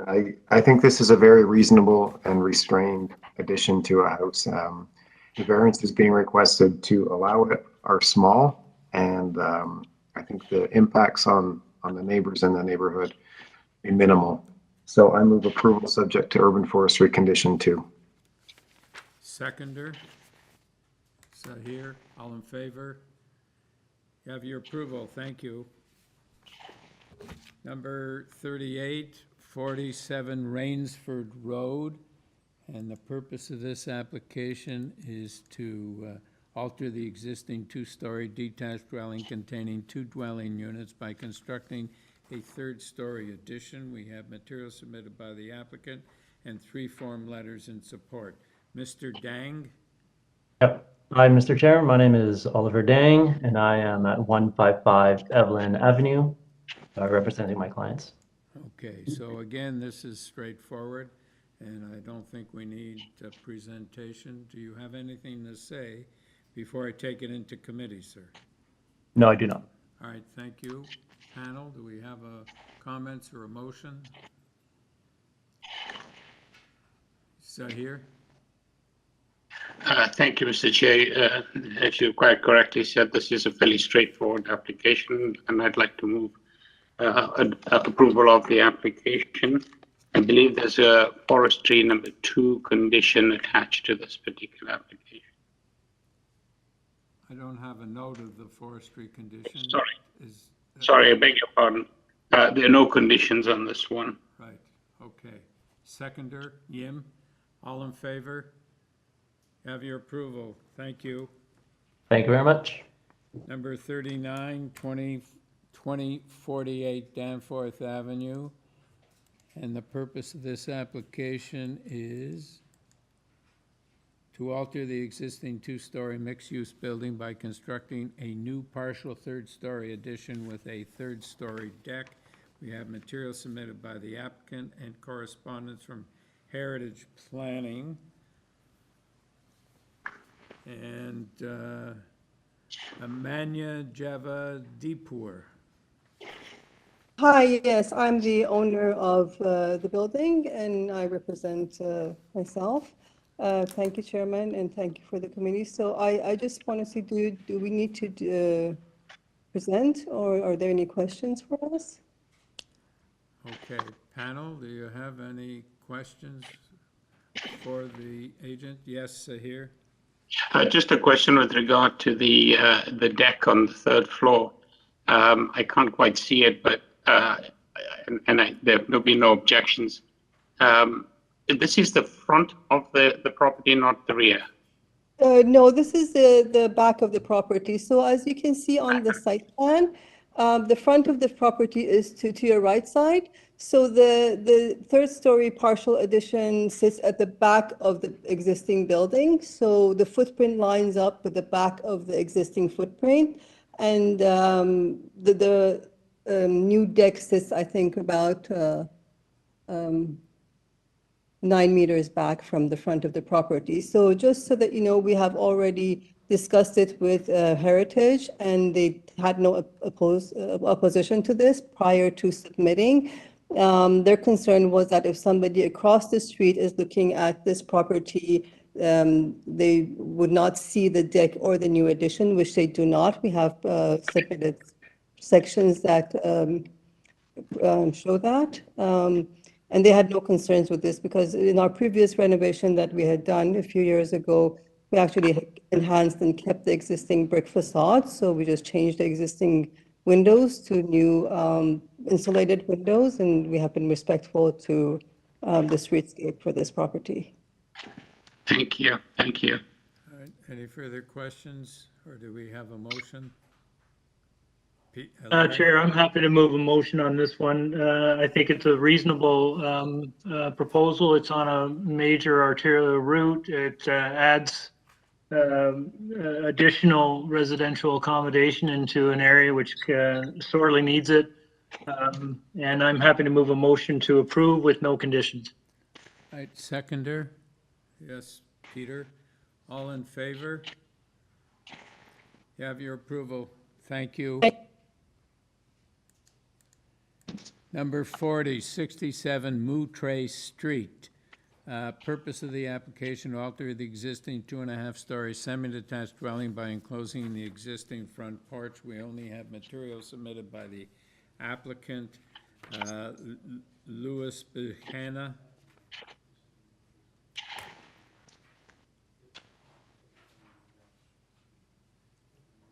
Do we have Mr. Bahana? Hello? Do we have Mr. Bahana on the line?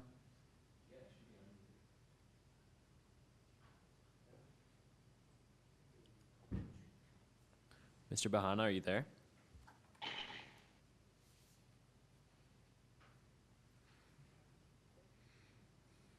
Mr. Bahana, can you hear us?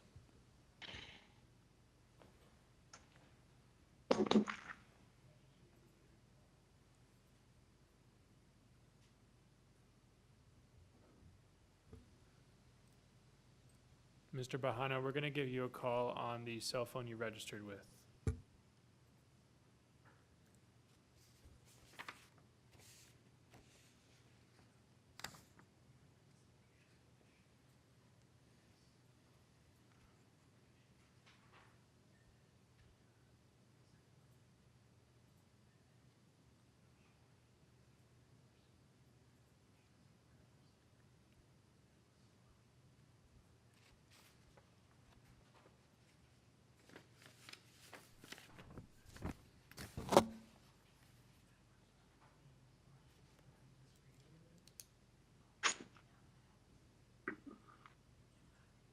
Hello? Mr. Bahana? Hi, how's it going? It's going very well, but we need you to give us your name and your address so we can get on with this your application. Good evening, Mr. Chairman. I was online. I couldn't hear you guys. My name is Luis Bahana, 4 Munhall Road, Etobicoke, Ontario. I am the authorized agent on behalf of the homeowners. Okay, so I don't think we need a presentation. Seems straightforward. Do you have Yep. anything to say Yes. before I take it into committee? Nothing. Straightforward. Existing conditions cause these variances. Thank you. Yim? Yes, I have a motion for approval, except that I'd like to tie the application with the floor plans, because that's the only place that will indicating this addition is only on the ground floor. Okay. Seconder? Peter? All in favor? Have your approval, sir. Thank you. Thank you. Good evening, panel members. Thank you. Number 41, 979 Greenwood Avenue.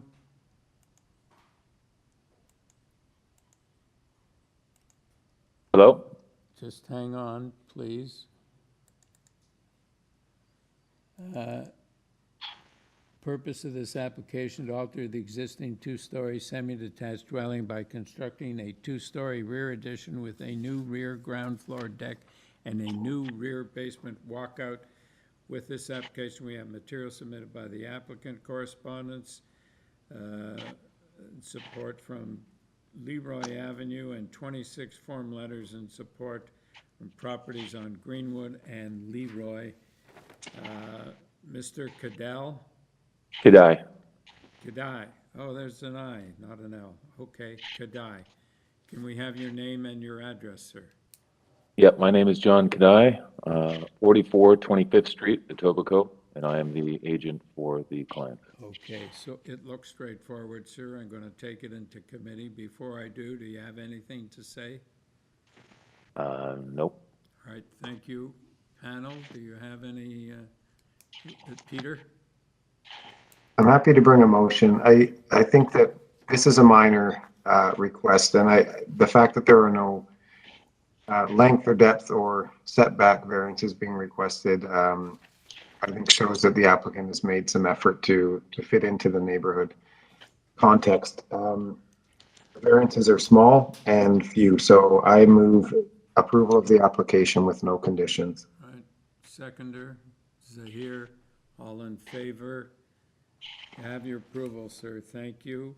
Number 42, 774 Pape Avenue. And the purpose of the application to legalize and to maintain the existing secondary suite in the basement of the existing 2.5-story semi-detached dwelling, as well as a front and rear basement walkouts constructed without the benefit of a building permit. And this application only has material submitted by the applicant. Mr. Arsenault.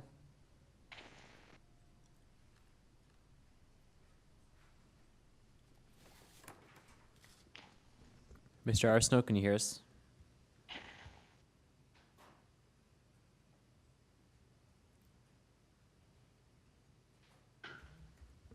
Mr. Arsenault, if you can hear us clearly, please let us know.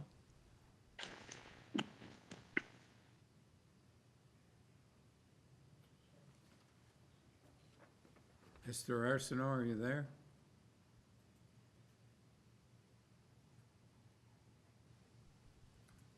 Mr. Arsenault, we're going to call you on the number that you registered with.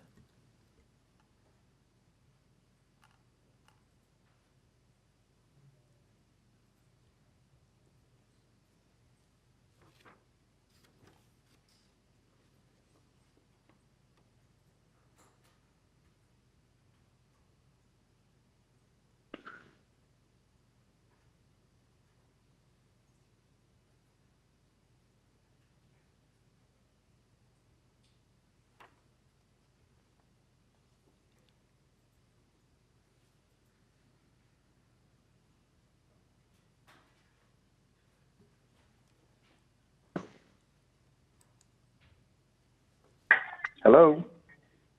Mr. Arsenault? Yes? All right, this is a committee of adjustments. We're ready to deal with your application. Can we have your name and address, please? Andrew Arsenault, 5186A Dundas Street West, Toronto, Ontario. Okay, so this looks straightforward. We're going to take it into committee. Do you have anything you want to say before we take it into committee? No, if they need me to do a spiel on it, I can, but I'd like to know what the committee has to say about the proposal. Okay, thank you. Panel, do you have any questions or comments here? Just a quick question. The items for which you require variances, were they existing? I'm not sure whether this is a new ownership and you have an existing circumstance. Yes, mine onto the project about a year ago, and my understanding is the owner hired a contractor to do a walkout at the front and the back of the house, and the owner was told that they obtained permits. And Obviously, they didn't, and the city started sending letters to orders to comply, and we're just trying to rectify an existing condition that was built without a permit. Yeah, so none of this was existing, here. I'm sorry? No, I was talking to Mr. Bayer. Oh, Thank you. sorry. Okay. So any other questions, comments, or do we have a motion? Okay, Yim?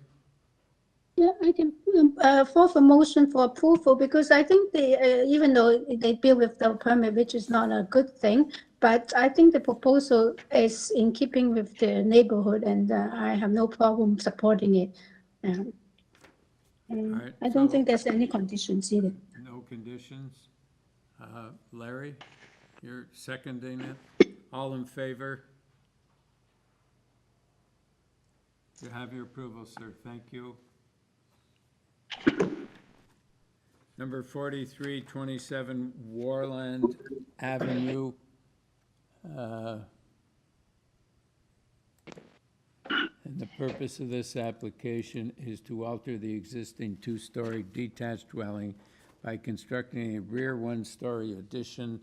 Again, the only material in the file is the material submitted by the applicant. Mr. Benoit?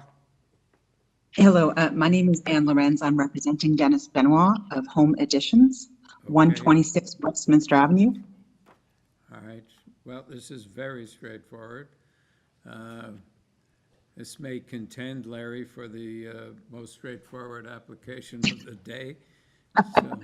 So we don't need a presentation. Do you have anything to say before we take it into committee? Not at this time, no. Okay, thank you.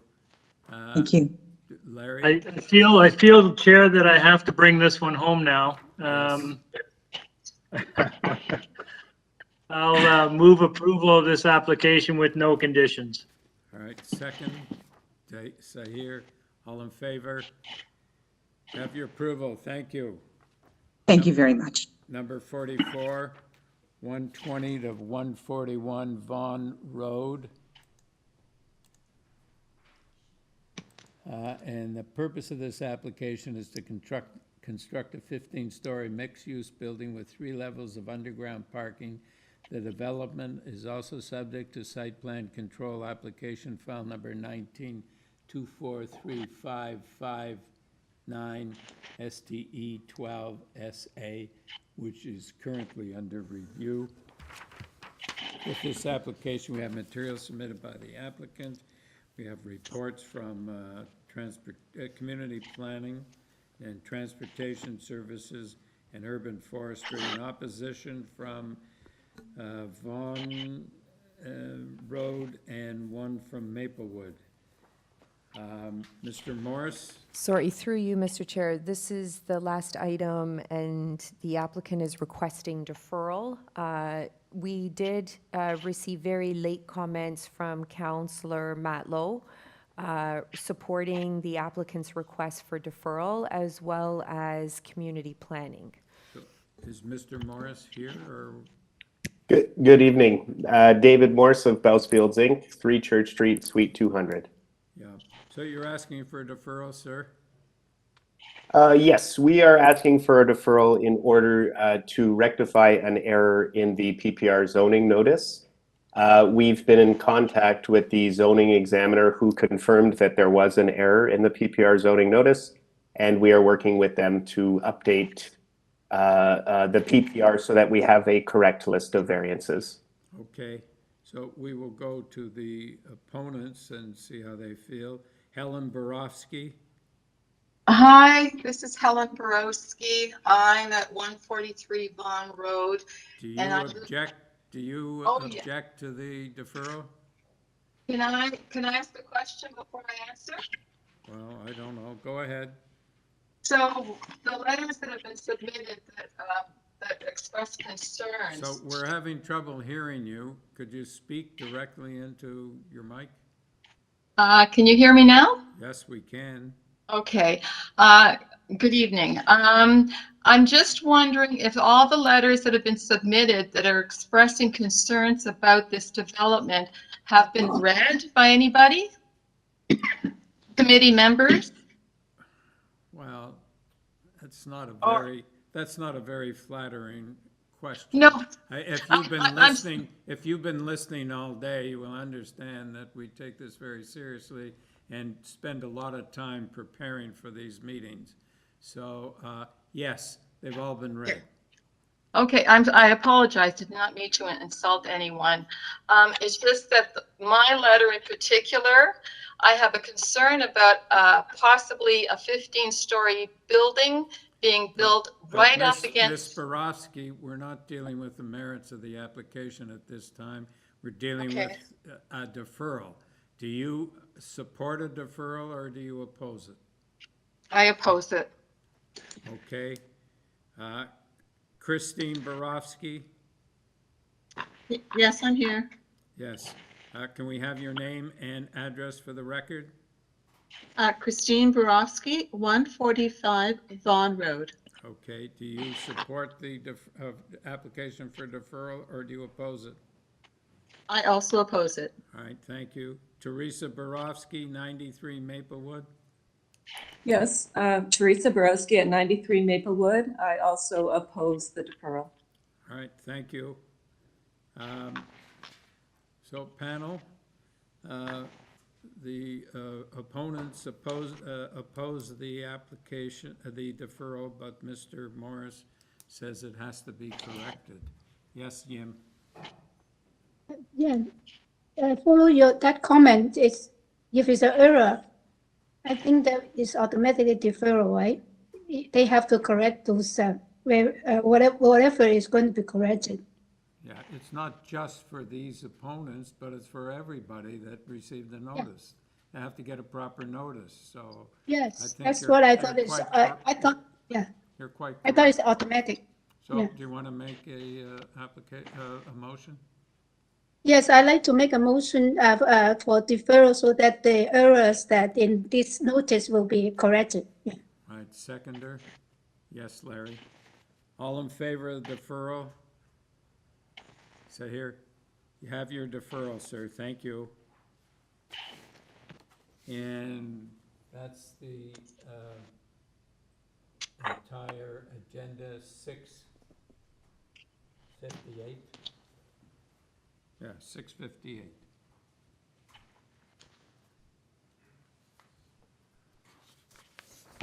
Thank you very much. Are we finished? We're finished. Thank you. Thanks, everyone. Good night. Thanks, Good night, everyone. Don, everybody. Thank you. Don, you sound a whole lot better than the last time I heard you. I am.